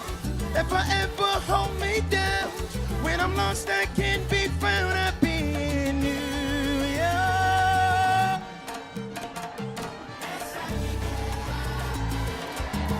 New York City.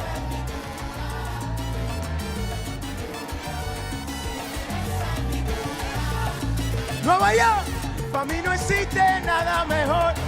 If you're looking for me, find me in New York. Baby, give me life. I'm wide awake. We outside. What you gon' show me today? That we hitting millies out in Bed-Stuy. Una juquita up in the heights. Dominicana with them hip styles. Curly hair smell nice every time. Tonight she gon' be my wife. Yeah, I know I'm in the right place, yeah. I feel that energy running through my veins. Every time I need the strength to go on, I see her there with open arms. Nobody can love me like New York City. No matter what I'm going through, she's always with me. Baby, turn me back around. If I ever hold me down, when I'm lost, I can't be found. I'll be in New York. Coño!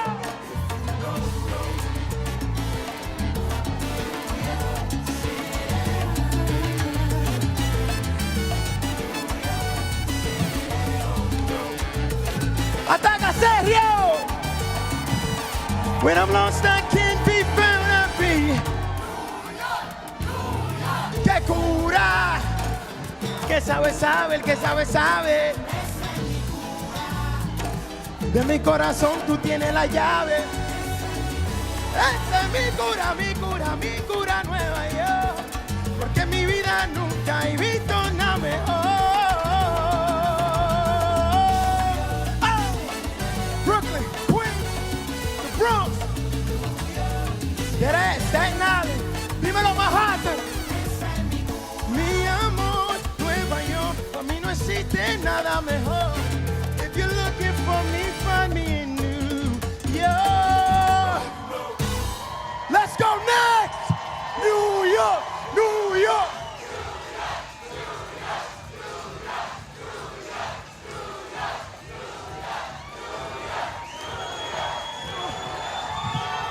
¡Que viva Puerto Rico!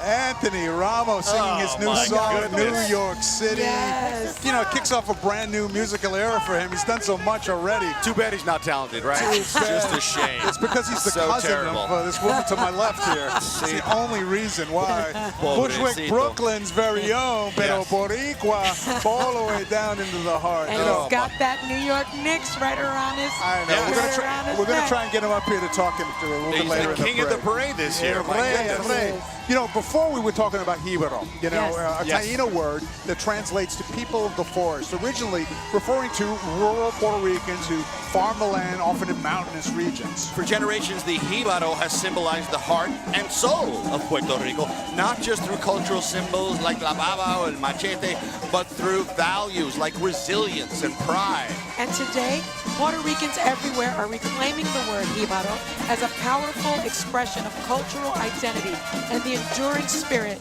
that lives in all of us. Jíbaro, A mí me llaman jíbaro. The one word that carries the spirit of Puerto Rico, from the mountains of Borinquen to the biggest stages in the world. Once used to describe the people from the countryside who worked the land beneath the Caribbean sun, the jíbaro became something greater, the soul of the people. Born from a blend of Taíno, African, and Spanish roots, the jíbaro carried humility with dignity, hard work with pride, and resilience with faith.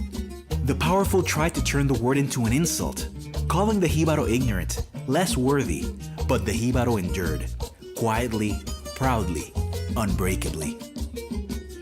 Over time, Puerto Ricans transformed the word into a symbol of identity and cultural pride. And when hardship forced Puerto Ricans to leave the island to places like New York or Chicago, they carried Borinquen with them, with a song in their hearts. Lamento Borincano by Rafael Hernández transformed nostalgia into an anthem for an entire nation. Through art, music, storytelling, and tradition, the jíbaro emerged not as a stereotype, but as a reflection of who we truly are. It lives in our comedy, our folklore, and in our music. In Don Cholito, in Tabín Pumarejo, in every artist born with the wit, warmth, and spirit of El Jíbaro Puertorriqueño. And with the legacy of generations on his shoulders, a young man from Vega Baja carried that spirit into the global stage. Today, la bandera, la pava, y el machete have become symbols recognized around the world, inspiring global culture. What was once mocked is now celebrated because wherever there's a Puerto Rican, there lives the spirit of El Jíbaro, always moving forward, never forgetting who we are, humble, resourceful, generous of spirit, eternal. Siempre Jíbaro, Boricua, forever.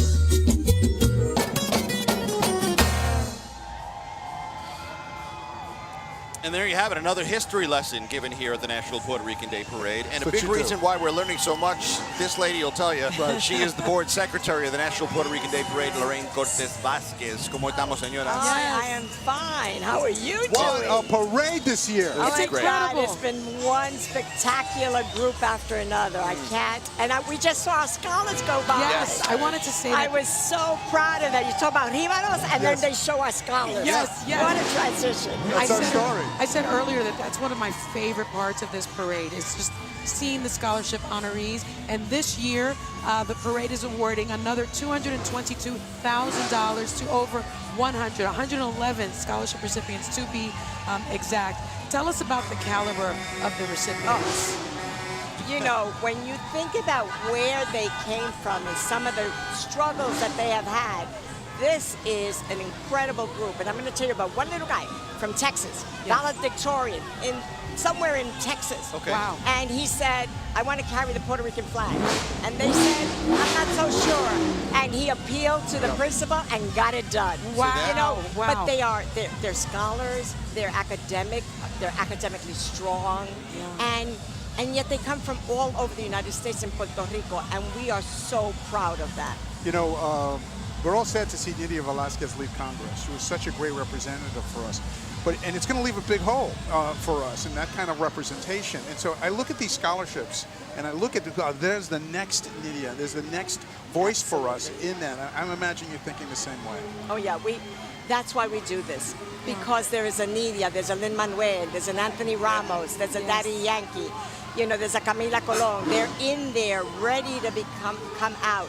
You know, we don't say somos 100 por 35 for nothing. Yeah. Yes. Because we're so expensive. You know, when you look at the essays, Lorraine, you and the other board members, you always say that you're looking for people who make a difference. But expand on that a little bit when you say it's not just about the grades that you're getting, but you're looking for a little bit more in terms of impact.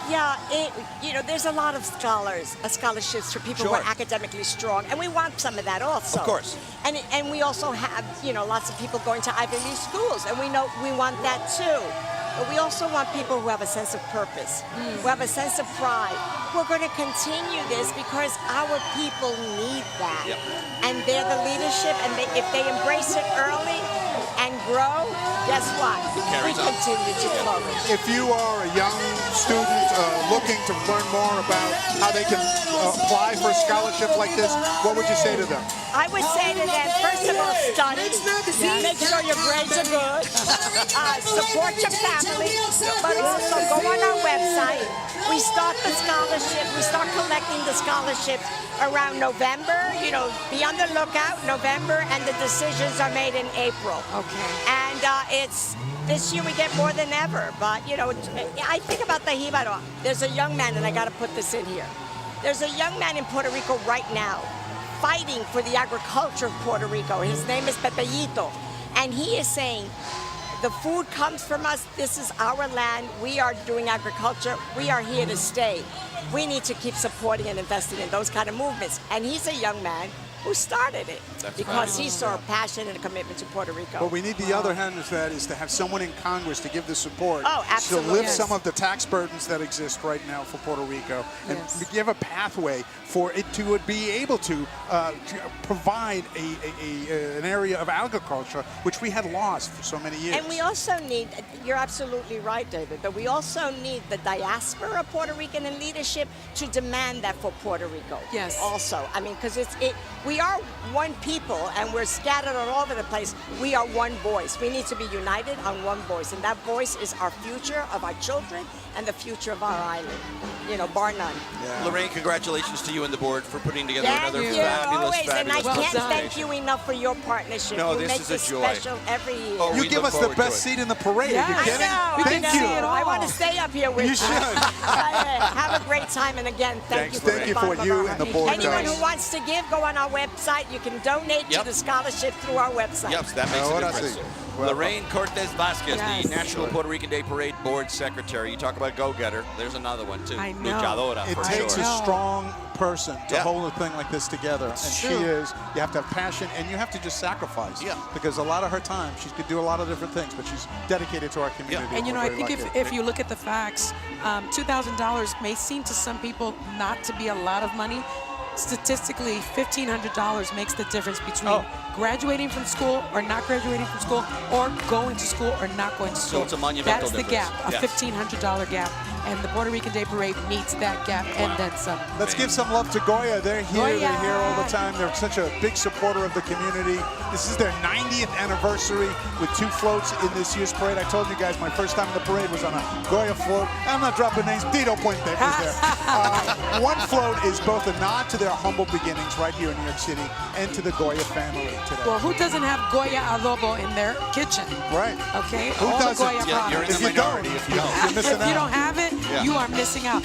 Since 1958, Goya has been one of the parade's oldest supporters and has been deeply, deeply rooted in the Puerto Rican community since the first wave of Puerto Ricans migrated to New York City. This float features, I mentioned Tito, his son, Tito Puente Tito Jr. Puente Jr. And Alicia Gathers performing a tribute to the music of his father, Ensayo Cruz. You can hear it in background. We're both longtime friends of La Gran Familia Goya. Wow. And the float is led by dancers from the Keep Rising to the Top dance studio in Harlem. Let's listen in.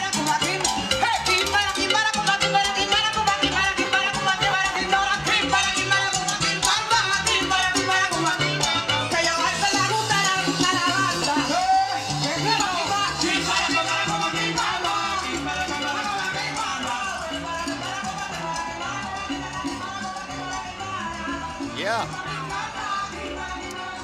Oh, there goes another float with a birthday cake. There are actually 2 floats that Goya brought along. The other one features a giant birthday cake. Again, their 90th anniversary.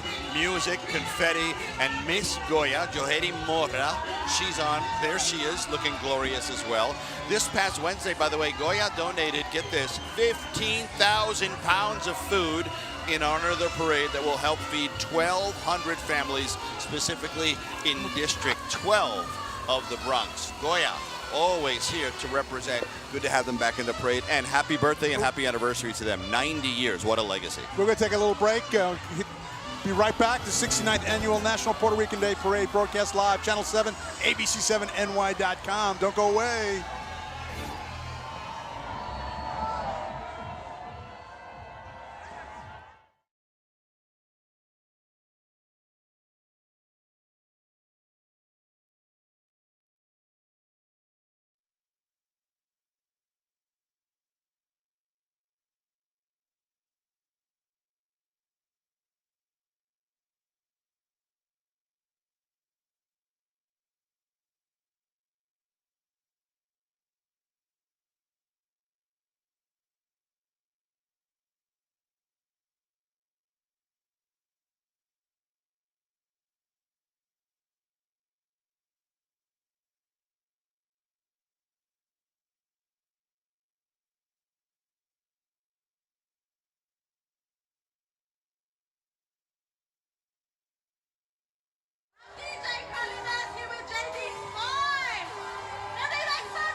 Welcome back. You're watching the 2026 National Puerto Rican Day Parade live from New York's Fifth Avenue.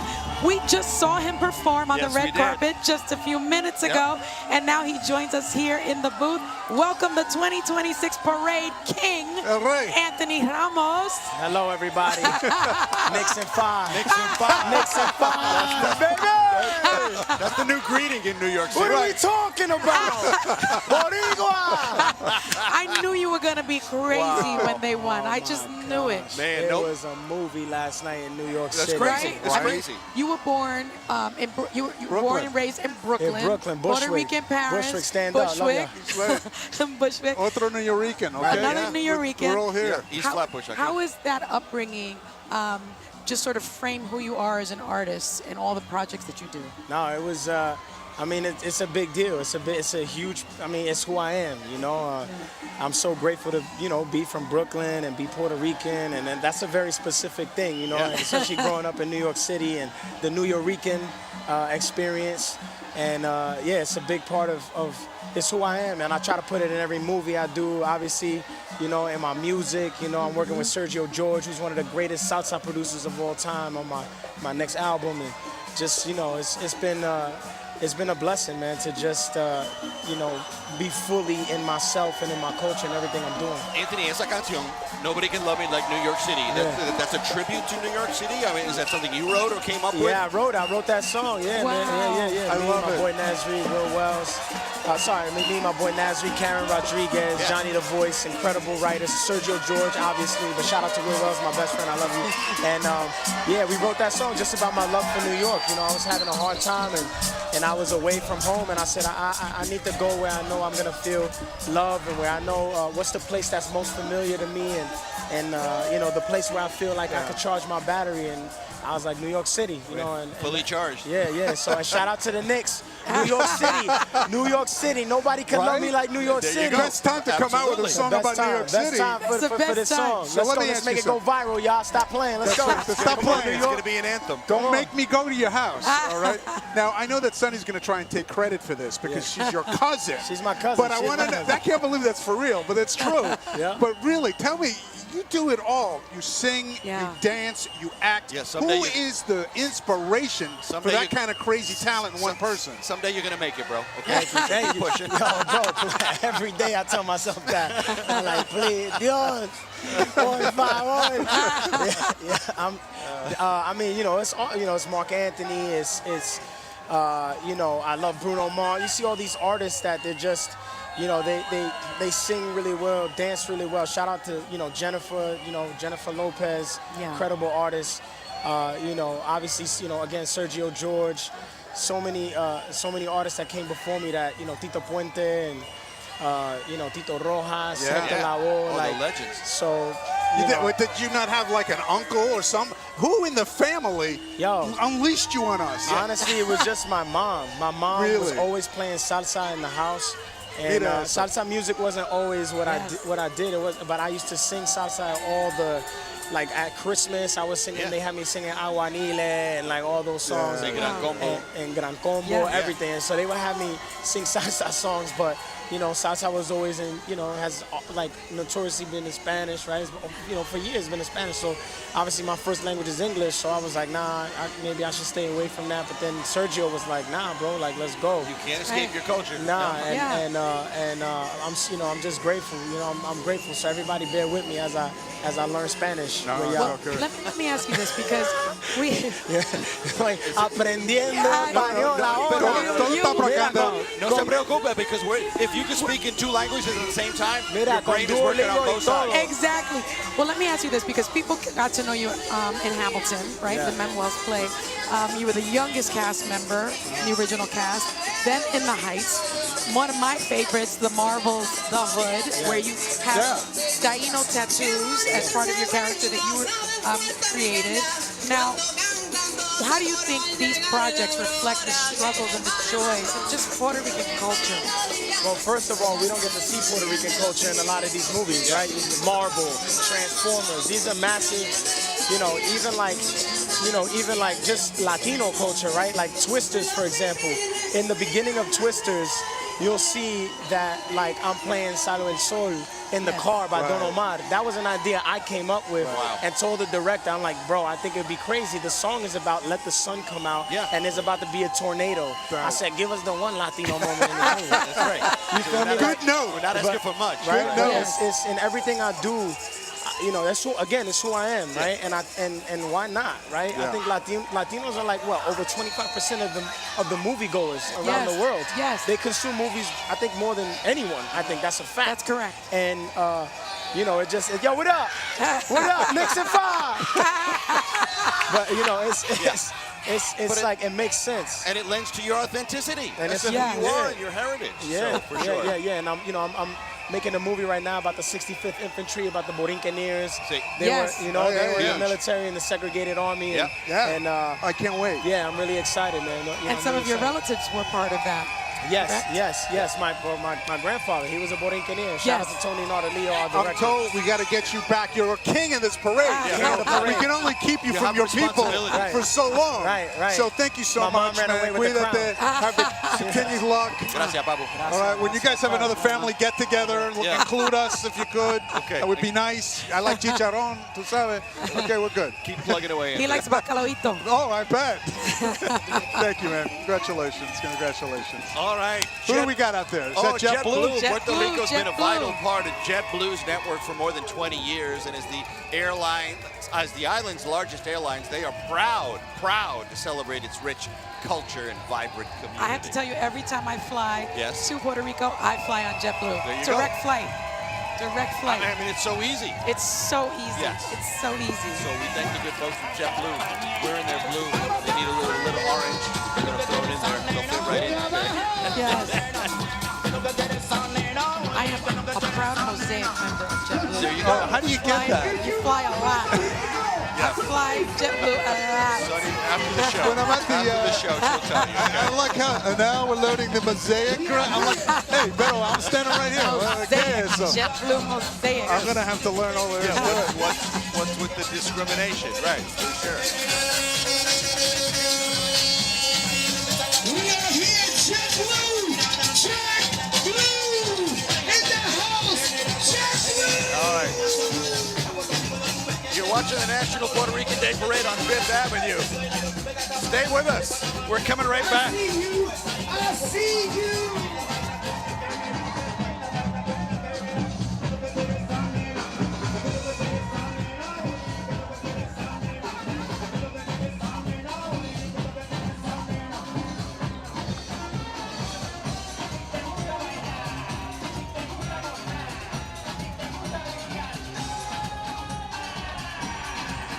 ¿A dónde está mi gente boricua? Dale, dale, dale.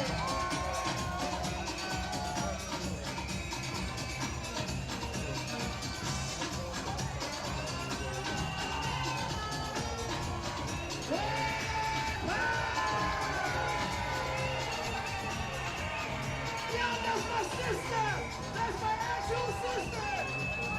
Que viva Puerto Rico.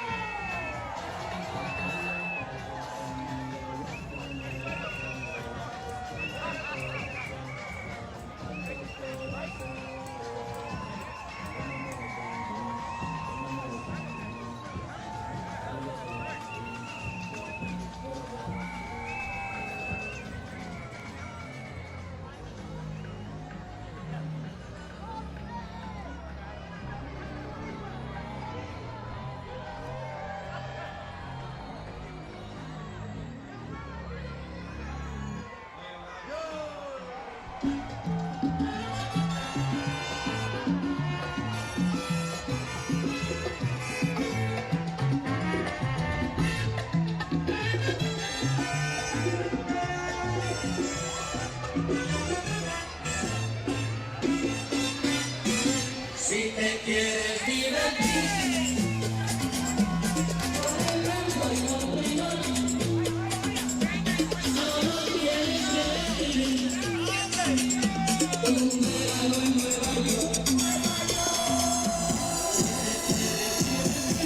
You know, we are so proud to have the Goya family, the Goya company here at the National Puerto Rican Day Parade. They've been here since its inception in 1958. That is fantastic. And now what a pleasure to have with us El Boricua Más Alto, Rafael Toro, the National You could play center for the Yankees. My claim to fame. That's right. The National Director of Public Relations, Goya Foods, the largest Hispanic food company in the United States. Qué bueno.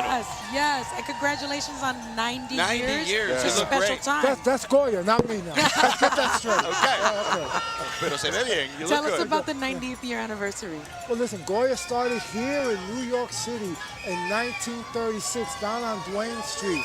And, you know, we started as a storefront company, selling products to Spaniards, and then when the Puerto Ricans started coming into New York City and into the mainland, we started expanding, and then when other groups started coming in, to now we're a $2 billion company. We have 26 facilities in the United States, in Puerto Rico, the Dominican Republic, and in Spain, but we have still maintained our grassroots. You know, we're an institution in the community. We're proud to be in this parade, and you know, we've been in there since the beginning, since 1958, and our employees participate in this parade. We had Tito Puente Jr. as a symbol because his father used to be in the parade with Goya many, many years, and so this is our way. We have a dancers, keep rising to the top, and we're an institution in the community, and we bring people together, and that's what this parade does. It brings everybody together. That's right. You know, I tell this story every year, and it's because it's so important to me. My first time in the parade, you were responsible, and the Renanwe family, you got me on the parade with Tito Puente, just starting out, you know, as a reporter, young. I make the turn onto Fifth Avenue, and the crowd sees Tito Puente, you go, I was like, whoa, the love, and it was like, whoa. I was like, oh my gosh. He always talks about it. I think it was just burned into your memory. It was one of my favorite parade memories, yeah. you know, and it really solidified for me how important this parade is, and particularly how Goya has been such a big part of it. Yeah. Well, Goya, as I said before, it's an institution in the city. It's an institution in the Puerto Rican community, both here in the United States and in Puerto Rico. We have celebrated 90 years, and I don't know if we would be here for 90 years if it wasn't for the Puerto Rican community. Wow. I know I have my adobo and my sazon from Goya in my kitchen. Well, you know, si es Goya, tiene que ser bueno. I was waiting for it. I knew it was coming. Whoever wrote that saying I mean, came up with the right saying. It was written by the founder, Don Prudencio Unanue, in the 50s, and we're still using it. Wow. You know, it's become a part of your symbol. And listen, it resonates. I can go to any Hispanic crowd, group, and I go, si es Goya, and I get that thunderous, tiene que ser bueno. Hey, let's talk about Goya Gives. It's a Big global initiative that uplifts the community. Talk to us a little bit more about that. Well, Goya, as I said before, is an institution in the community, and our commitment to the community, of course, is with our foods, but it doesn't stop there. You know, as a part of the community, we feel that it's an obligation that we have to give to the community. You know, as Roberto Clemente, and I'm going to paraphrase what he once said, he said, you know, if you have an opportunity to make a difference and you don't do it, why are you here on this earth? And that's the way Goya feels. If we have an opportunity to make a difference and to help, we try. Just for example, for the Puerto Rican Day Parade, we just donated 15,000 pounds of food in the Bronx, you know, to help those people. And you know, we did it with teachers. We're packing the food, principals in District 12, the kids and the parents. And on the 90th day of the year, this year, in remembrance of our 90th anniversary, we donated 1 million pounds of food from Madrid to Los Angeles. And one day we donated 1 million pounds of food. And that's how we want to celebrate, you know, our 90th. We want to celebrate it with everybody. And this is not just a Goya celebration. This is a celebration for everybody. Un placer, señor. Thank you so much once again for being with us. Thank you guys, and thank you for the great job that you guys do. Te quiero. Okay. What you're looking at there is the float from New Jersey, all of New Jersey. They are the honored stateside community in this year's parade. Man, it's home to one of the largest Puerto Rican populations in the United States. New Jersey has long served as a vibrant center of Puerto Rican culture, resilience, and leadership. Puerto Rican migration to New Jersey actually began in the early 20th century, and it grew significantly after Puerto Ricans were granted U.S. citizenship in 1917. Here's a live picture from our chopper, Newscopter 7, and there it is. Garden State, drawn by opportunities in industry, agriculture, transportation, construction. You know, Puerto Rican families help build the economy and cultural foundation of the region. Very important part of it, contributing to the factories, the ports, the highways, transit systems, major infrastructure projects throughout New York and New Jersey metropolitan area. That's right. We were talking about it earlier, but go ahead. Yeah, I mean, it's from Newark and Patterson to Jersey City, Hoboken, Elizabeth, Trenton, Camden, Hamilton, Vineland, and Passaic, Atlantic City. Puerto Rican communities transform those neighborhoods into thriving cultural centers rooted in family, faith, music, of course music, activism, and pride. Today, across the Garden State, there are parades and festivals, more celebrations. They are the living tributes to the generations who built their communities with sacrifice, with hard work, with unwavering orgullo. New Jersey, the 2026 honored stateside community, proudly exemplifies what el tema is this year. Somos más que 100 por 35. And if you want to find some really good Latino Puerto Rican food, there's no shortage. I was thinking about that. Yep. They take it. Patterson, I know some places. And if you're down south, Cumberland County, Vineland, huge Puerto Rican community down there. And you're going to find them everywhere. Yes. It's so fabulous. So, so good. So congratulations to the state of New Jersey. So great. Well, what a great turnout we've had today. And unbelievable. It's just been such a real combination of pride and fun. I mean, people are just enjoying this weather and just being with each other, celebrating our culture. Puerto Riqueño de New Jersey. There you go. Just a few of them. Now, the National Puerto Rican Day Parade and the New York City Pride March both began as events intended to defend and uplift the rights of their respective communities. It is now our pleasure to welcome co-host of the New York City Pride March broadcast that will air live ABC-7 on Sunday, June 28th, David Correa. David, let me tell you something. When anyone says David to me, I get like, oh yes, that's really the way. It feels like home. You should call me feels David. like home. Please call me David, because that's the way my family only says it. That's what my mommy says. So. Thank you for joining us. Thank you. Talk to us about being here at the parade. Yes. You know, first, tengo un orgullo estar aquí con ustedes because I grew up watching this broadcast or being here on Fifth Avenue. So thank you so much for having me. But I'm also a proud member of the LGBTQ+ community and a Puerto Rican. And I think about our communities and how our celebrations have this shared history of protest and resistance and pride. It's so important that people get to see this, and I'm so grateful to ABC7 for providing the platform to both of our celebrations. I feel special. I'm Puerto Rican and gay. June is my month. It is your month. You're busy all month, my friend. Now, taking a bit of a turn, this week marks the 10th anniversary of the Pulse nightclub shooting in Orlando. Nearly all of the 49 victims killed were Latino. 23 were Puerto Rican. I know that a lot of people know that. How does that tragic event speak to activism that is still so necessary today? Absolutely. Well, Pulse reminds us that we don't live in a silo. Our communities live at intersections. We are sometimes in shared spaces. And when we're in these shared spaces, we have to stay together.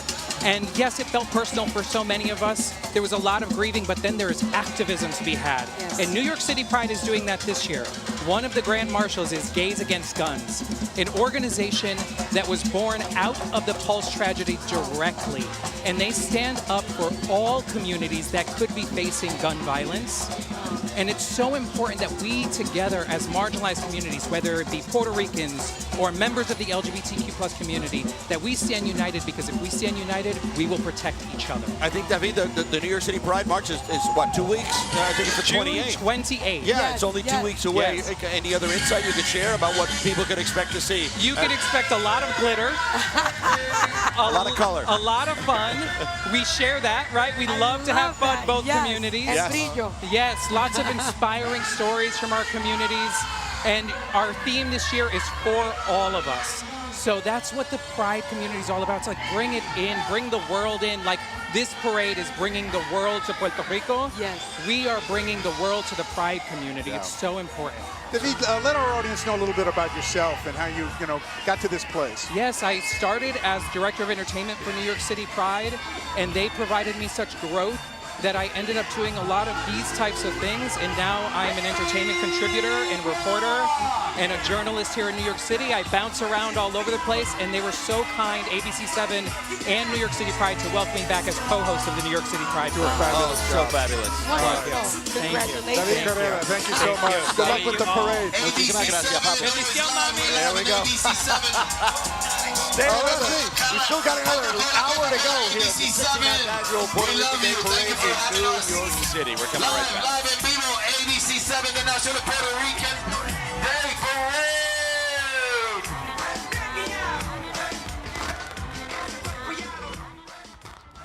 Recuerdo que somos más que 100 por 35.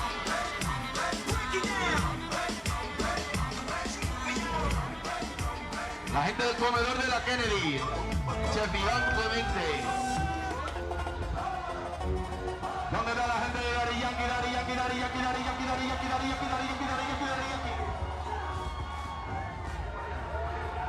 Let's go, let's go, let's go, let's go, let's go, let's go, let's go,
El desfile nacional de Puerto Rico, the 69th annual National Puerto Rican Day Parade. Joe Torres, Sonny Houston, David Navarro. What a pleasure to be with you here on a sunny 5th Avenue in New York City. You know, Fabulous. New York right now is in New York NBA Finals haze. Yes. Okay. We won the Electricity. finals last night. Yes. And what is interesting to me is that last year, Jose Alvarado, key Knick player throughout the entire season, absolutely. was our athlete of the year for the parade. And I want you to hear what when he talked to Sonny, what they talked about. Do we have it? Oh, we don't have it? Well, okay, let me just tell you what they said. They were going to win. That's what they said. And what happens is we're here. How did you know? Get him to New York. Just bring him to New York. Yeah, because he wasn't with the team. Because he was with the Pelicans in Yes, New Orleans. right. I was like, he's got to come to New York. And he was number 15 jersey with the Pelicans. I'm a long-time suffering Knicks fan. He comes to New York in February, starts wearing jersey number 5. Do you see what's happening? I knew it. I felt it in my bones. All they needed was a Puerto Rican on the team. They just needed it. And if you think, Coach Mike Brown, after game 3, I believe, said Jose Alvarado was one of the reasons why they had the momentum that they had. I mean, we just showed you Madison Square Garden, but last night in Texas, Jose Alvarado, at the very end, after winning, pulled out the Puerto Rican Day flag. Yes, he Puerto did. Rican flag, and he rose around to represent. And I was like, Sonny was right. Yeah, Sonny's How often do you hear prediction. that? So, can you talk about the Jets? Maybe what's going to happen next year? I like the Giants. Right. Got to think about it. Yeah, exactly. All right. we have another honoree to get to, Sonia Rincon, our colleague out on the street with Papo Vasquez. Sonia. We're with Papo Vasquez, who is an ambassador this year, and he is the founder of the Parade Orchestra here, which has been playing incredible music. And this year, you composed 2 incredible pieces honoring some icons from Puerto Rico, from Willie Colon and Eddie Palmieri. Tell me, what is it like to do a musical hat tip to these icons with Puerto Rican heritage who are responsible for some of the music that we know and we love? Well, you know what? The first composition that we did was for our dear Eddie Palmieri. Eddie used to call one of the guys, Ivan Renta, during the parade to joke around with us. So, for us it's a great honor. And, he's a very influential musician. And I was telling Luis Maldonado that Willie Colon, he was the guy that influenced me to become a trombone player. So I'm extremely honored. And Jose Manuel here, he helped me compose the song for Willie. Me and him, we played with Willie Colon together. Jose Manuel right here. You say something. We played with Willie Colon for a lot of years, and we dedicate this today at the Puerto Rican Day Parade to a great musician and a great brother, Willie Colon. All right, let's hear it. Playing El Malo del Bronx. Thank you, Sonia. Thank you. Take it away, Papo.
John Wayne. Gonzalo Felix, John Wayne. La gente, John Wayne. De Manatí, John Wayne. John Wayne. John Wayne. John Wayne. John Wayne. John Wayne. John Wayne. John Wayne. John Wayne.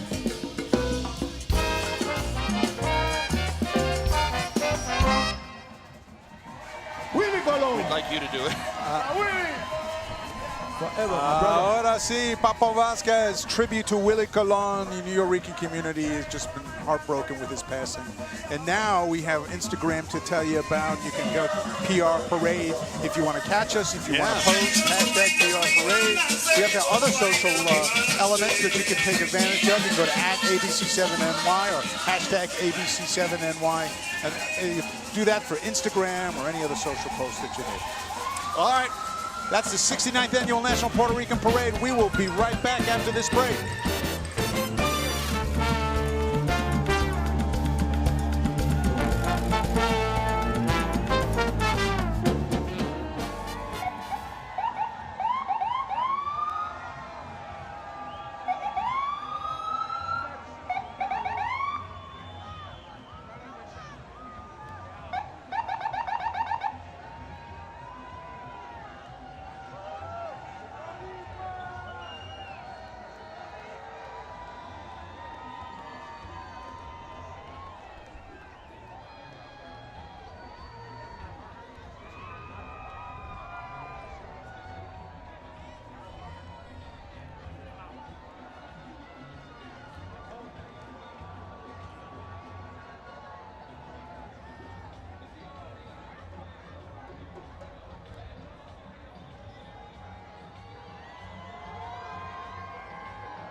Que día más precioso. What a beautiful day here in Midtown Manhattan for the 69th Annual National Puerto Rican Day Parade.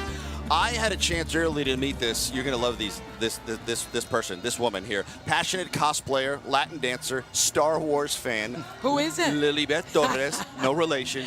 She fused her Puerto Rican heritage with inspiration from The Mandalorian. How good is that? To create her signature persona, the Boricua Lorian. I love this Isn't that so great? much That's as a so sci-fi beautiful. fan. She debuted her character at the National Puerto Rican Day Parade in 2023, and she sparked viral moments across social media, uniting Puerto Rican cosplayers across the island and, across the island and everywhere. Entire diaspora, for sure. You know, you think, what a better combination, Boricua, the Taino name for Puerto Rico, Yes, and yes. Mandalorian, the name for the coolest guy in the universe.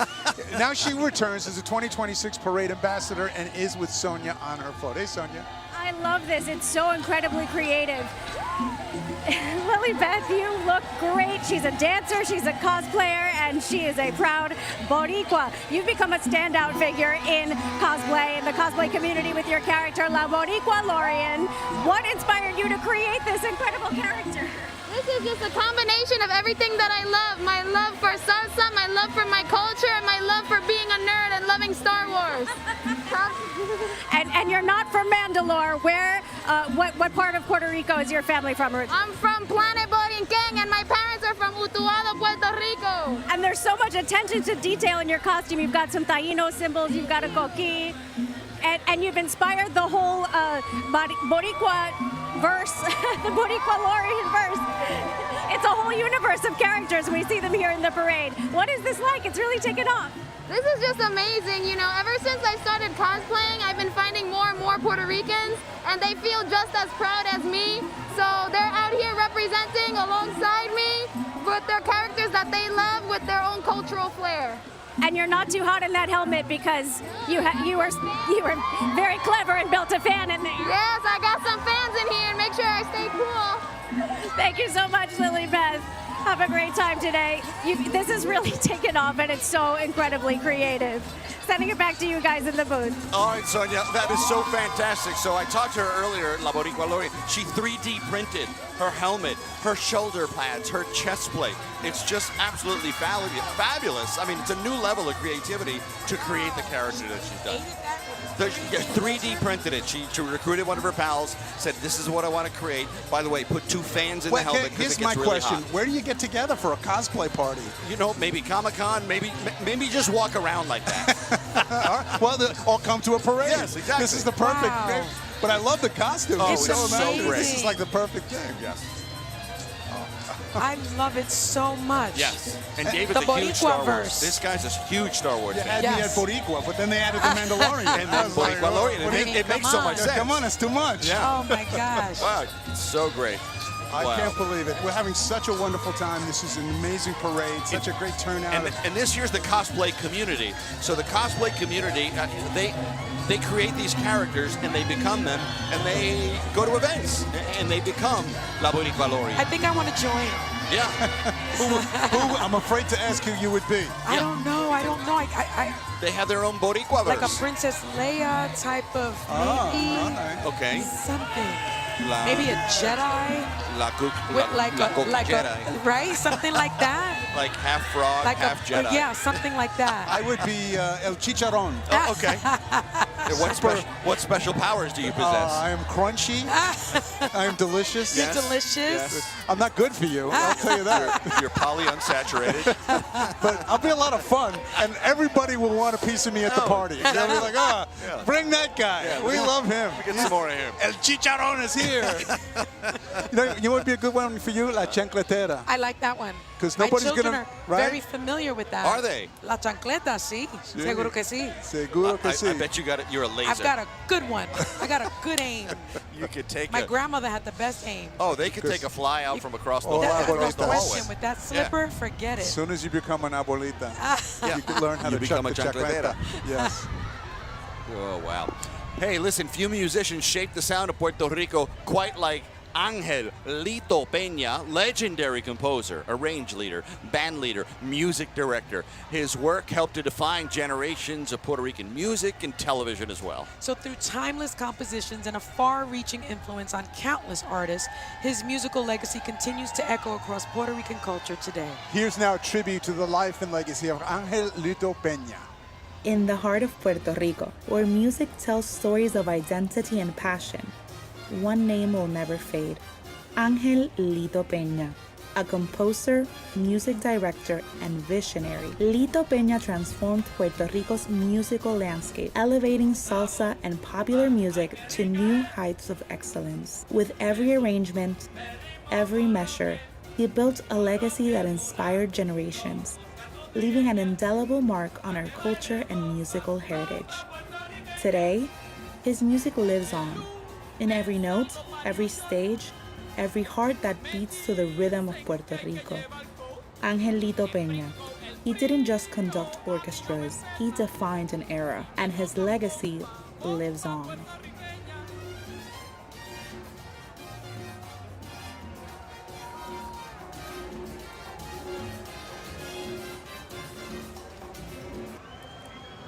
Oh, welcome back. And now we're on the float of Lila Nicole, ambassador of the National Puerto Rican Day Parade. Let's check in with our Sonia Rincon. Sonia.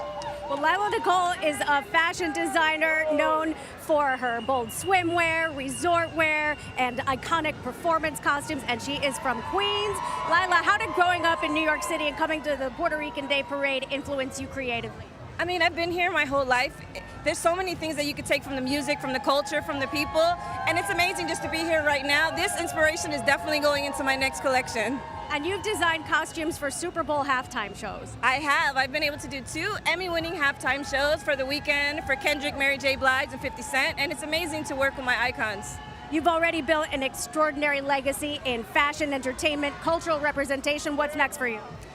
Everything. I'm just trying to do more artists, more performances, more shows, and be more present for my Puerto Rican people as well. How are you feeling today, seeing all this energy? It feels so good. This is home. I feel so proud. My family's here with me, so it's been just a really beautiful experience. Well, congratulations, an accomplished ambassador, and you're having so much fun, and all these costumes Thank you. look That's beautiful. fantastic, right? Love it. Thank you so much. Thank you. Sending it back to you guys in the booth. All right, Sonia. Yeah, there are some of the costumes created Look by at Lila that. Nicole. Wow. Oh my goodness. I mean, That's she's an so great. award-winning fashion designer. She's even worked with Mary J. Blige, Snoop, Kanye West. You know, she's been in Vogue, Elle, Sports Illustrated, Harper's Bazaar. I mean, this is speaking my language.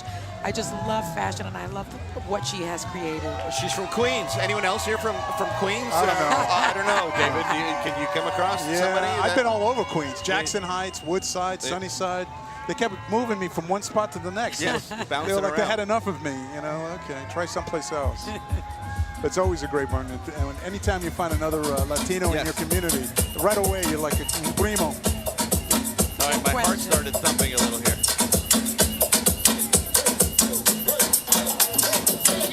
That's actually Lila's float that's passing by now. Lila's float's got fashion and music. Wow. Oh, she's got the rhythm of the island going for sure. Such a beautiful costume. Yes. It's something like you would see in any parade, but especially a festival. Or A the Super Caribbean Bowl festival. halftime show. That's true. My goodness. That is great. Uh-oh, comida rica. This is the only reason I do this parade, because people give us free food. Ay, qué bueno. Thank you. Muchísimas gracias. Thank you. Look at that. We got some pernil. We got arroz con gandules. We got some cuerito right there. David's right. Here's really why we show up here. And I see another pan over there. What's over there? Arroz con gandules. Oh, she noticed that, did you? There's another pan. He was trying to keep it to All right. himself, but I saw it. What do you think? Tostones. Let me see. Oh, more of the same. Look at that. You know what? I'd like to bring our special guest. The only reason we're really here is because of the person next to us. The board works diligently to plan today's parade, and it's our pleasure to welcome the dedicated leader of the board chair, Lillian Rodriguez-Lopez. We brought you all this food, Lillian. Look. Amazing. I hope you guys are hungry. Ay, qué rico. Come, come, come. Now, you are the board chair. What does it take to make something like this, all this happen? It actually takes months and months of planning. The board works very, very hard. Hundreds of volunteers. Wow. And of course, we're very grateful to our sponsors and all of our community who comes out to celebrate this every year. And we're very grateful to WABC and you guys, because you're here with us every year, building the excitement and the energy, and quite frankly, featuring some of the most important people that our community has to offer, and the three of you are part of that. Thank you. It's our pleasure, our honor. People love the fact that this parade raises culture, it unifies us, but it leads to, especially in the gala, a scholarship program to help for the next generation of Puerto Ricans who can move on and do some great stuff. How can somebody contribute to that? I mean, they could visit our website, nprdpinc.org, and go in and really just decide. I don't know, how many zeros is too much zeros? Because I'm sure that maybe one of the other interviewers shared with you that the scholarship was so competitive this year. Yes, you were telling over us. 295 students applied. So for us, we can't choose when students have similar backgrounds and rank the same. Yeah. So I need to raise more money this year. But I love that you had a goal of 100 and you gave out 111 because there were so many good essays and so many good applications that you couldn't cut it off at 100. We got to give more. The scholarships, 111, not 100. Again, you're... I'm just saying how beautiful you look today, and you're so wonderful. I was going to say, I could make up any answer you want because the Boricuas are turned up today. They are. It's a little loud. It's a little loud. Let me ask you, this is the 69th annual Puerto Rican Day Parade, which means next year is a milestone year, right? That's 70. 70. What do we have to No look forward pressure. to? Any plans No yet? pressure. Any plans yet? For next year, what was the 70th? Yeah. Well, first of all, I think that every year we make it bigger and better. And we had some fabulous honorees and entertainment. I mean, Anthony on the stage was just unbelievable. He was fabulous. And we having Daddy Yankee and all that.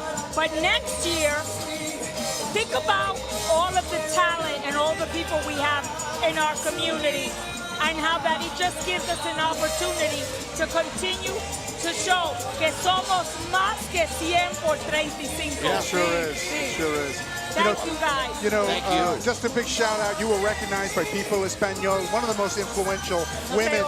You were recognized by People Magazine as one of the most influential women in Latino community. And I just want to thank you so much for everything you're doing. I know it's hard to hear. We got to go to the break, but thank you. Hey, listen, it's all downhill after that. No se preocupe. We're all okay. La camiseta también. I love it. Oh. Yeah, that's the T-shirt. All right, Lillian, thank you. The Zone is next with Xander Sayas. Thank you, Lillian. Dawson, by the way, is a live and on-demand sports streaming site which offers fans unrivaled access to an array of elite fighters year-round. That's right, and this exceptional lineup is enriched by crossover boxing series and multi-sport content, including other combat sports, women's football, extreme sports, and even more. Yeah, they're joined by unified world champion Xander Sayas, a native of Puerto Rico, one of boxing's rising stars. He is. Great to see him on the float and just this great turnout. All right, we're going to take a short break. We're coming back here to 5th Avenue in New York City for the 69th Annual National Puerto Rican Day Parade with Bob.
A live look on 5th Avenue here in New York City, Midtown Manhattan for the 69th Annual National Puerto Rican Day Parade. Thank you all for joining us here. I'm Joe Torres, Sonny Houston, David Navarro on what has been a fabulous, spectacular day. Oh, just wonderful. Well, what can a global music superstar teach us about Puerto Rico? That is what Professors Vanessa Diaz and Petra Rivera Rino, creators of the Bad Bunny syllabus, wanted to find out.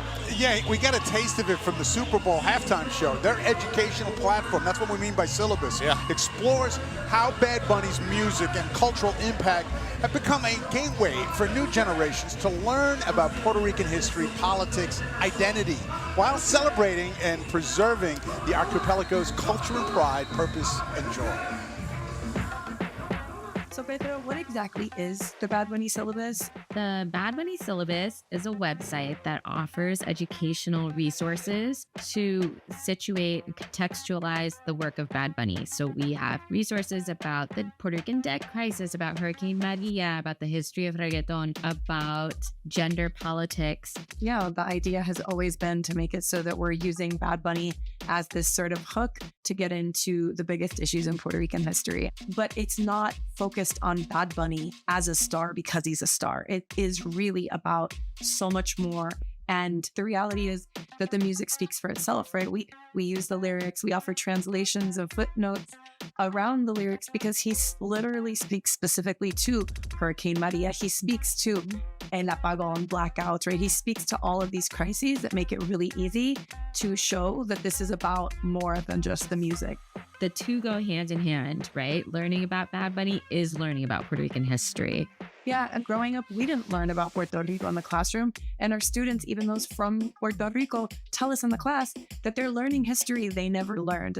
Bad Bunny has become a global artist while staying deeply connected to Puerto Rico. Why do you think his voice resonates so strongly with young people across the diaspora? Well, I think one of the things we talk about in a syllabus is that Bad Bunny is a massive superstar, but we call him the global voice because he speaks to these issues that really impact all Puerto Ricans and frankly, that impact communities all over the world who are dealing with similar kinds of issues like gentrification and displacement and forced migration. And so he gives us this ability to talk about global crises, but he talks about them really specifically in the context of Puerto Rico. It makes it really powerful. And I think that that ability to really mark our history in concrete ways is also part of what drives us to keep doing the work. And welcome back to the parade. Hopefully you can hear us because going by us now is the float from La Vega 97.9 and Amor 93.1 on your radio dial. #1 Hispanic radio station in New York. And clearly some of the most iconic radio show in the city. You know, so much talent there, and so many in our community tuned to it. Oh, their morning show at Vacilón de la Mañana, that's appointment radio for so many people. Absolutely, absolutely. And their sister station, Amor 93.1.1, leading family-oriented Spanish language station in the market. You know, the team behind its morning show, La Bodega, and Mildred Aquino are among the most recognized and admired figures in the Latino area. I can see why. I love the fact that their morning show is called La Bodega de la Mañana. Because so many New Yorkers will go to a bodega and order some egg and cheese sandwich. You know, they have 2 floats because they can. Yeah. No, today's a big day for them as well as it is for us. So no question about it. If you want to hear salsa all day, you can tune into them. They get the crowd going. Yeah, for sure.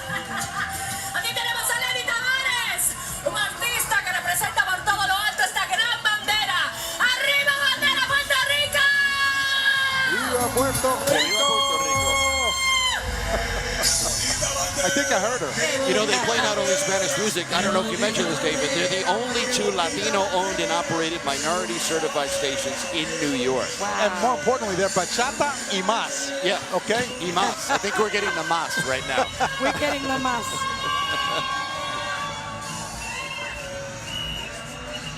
You know, we are now looking at Valerie's Women Empowerment Group. This is a community group founded by Valerie Padilla. That was in 2018. She aims to empower, encourage, support other women and young ladies.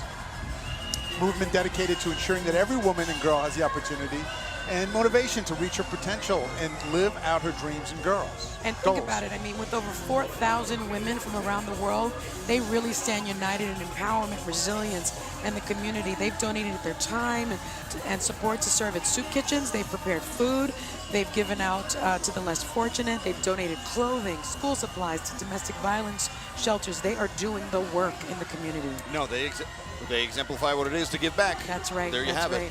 You know, today we also celebrate the collective love and pride of the Puerto Rican people, and also pause, obviously, to remember those from our community whom we have lost this past year. They live in our hearts, and their impact of legacies that continue to inspire us all.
And welcome back to 5th Avenue in the 69th Annual National Puerto Rican Day Parade. If you thought things were winding down, olvídalo. I'm sorry to disappoint you. The party is still kicking here. You're looking at a Casio network right now. For over 50 years, and its affiliates have been committed to improving the quality of life, well-being, underserved communities in New York City and beyond. We've had members from Acacia on Tiempo and other news shows for many, many, many years because they've been serving the community so long and so hard. You know, it's one of the leading human service organizations in New York City, largest Latino-led nonprofit in the state. And I had no idea because it with more than 100 affiliates across 6 states and Puerto Rico, they serve more than 150,000 people. Can you imagine that? Yeah, now you're looking at the Bang Energy bus. Bang Energy delivering bold, this is what they tell us, sugar-free, zero-calorie energy drinks with a powerful flavor. I don't doubt it. Actually, that would feel real good right about now.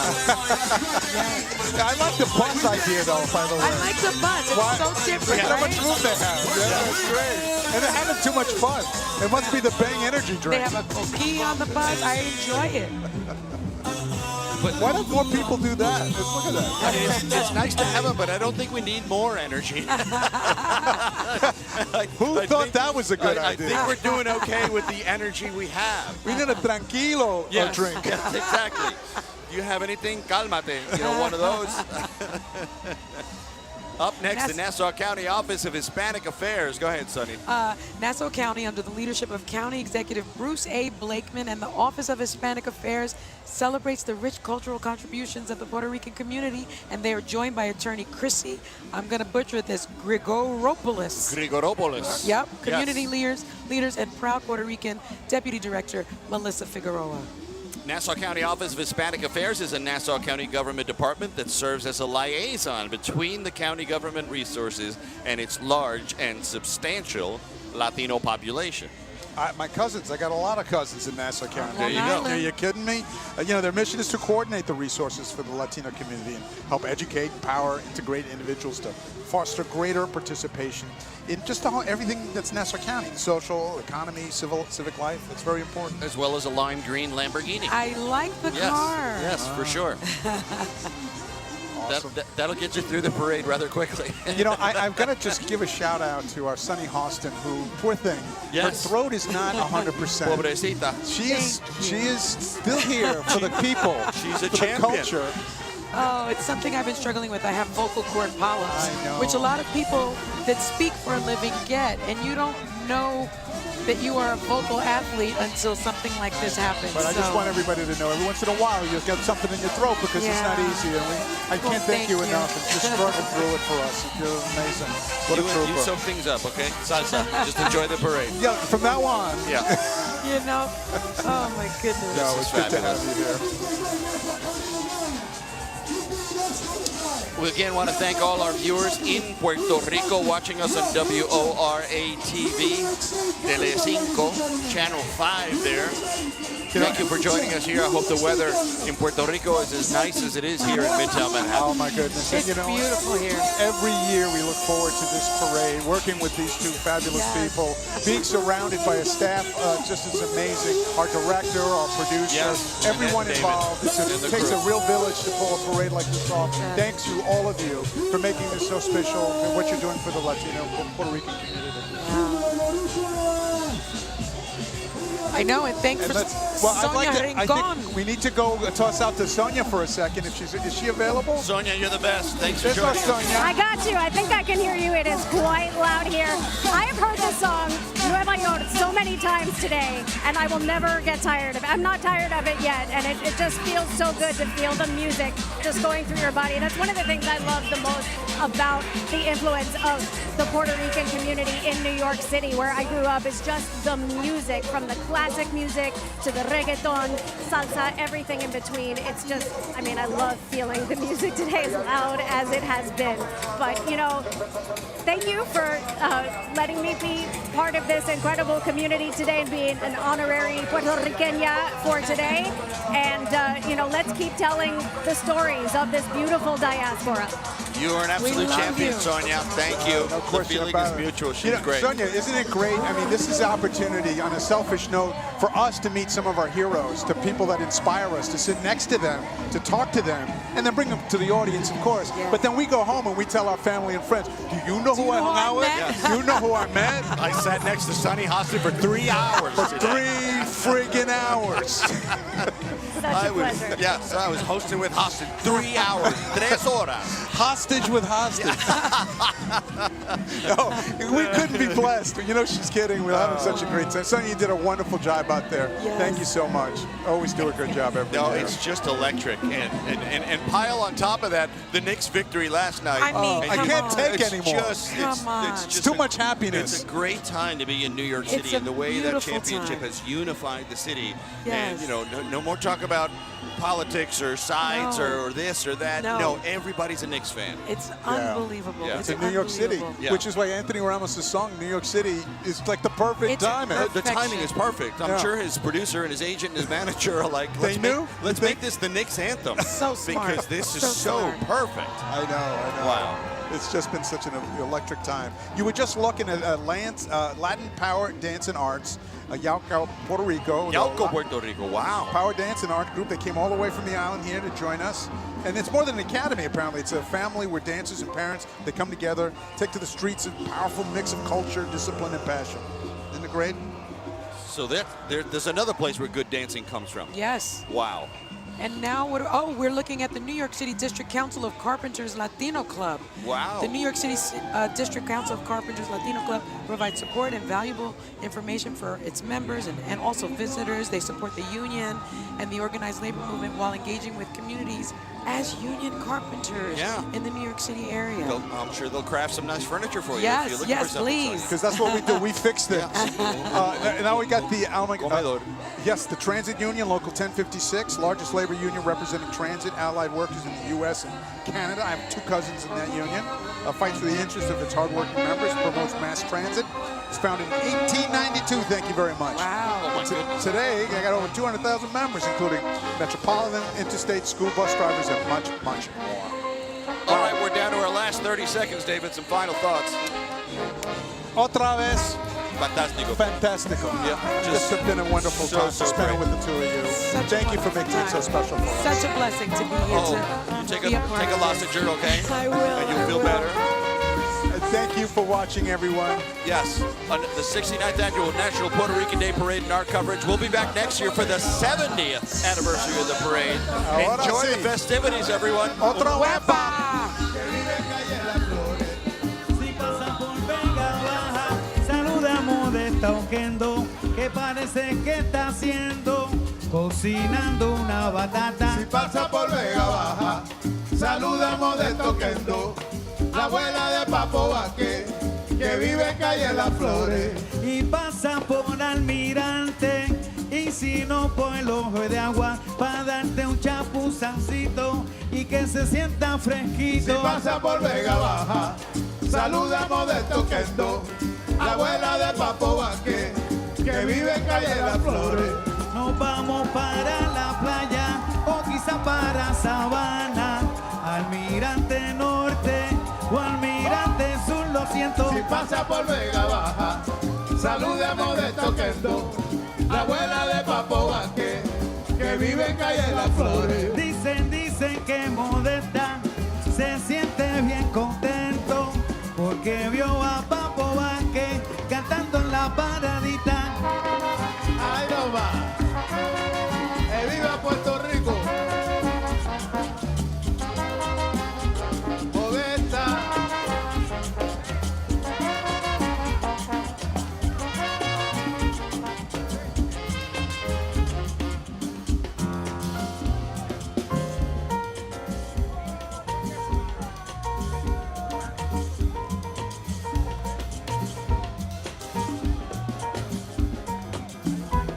Mira para allá.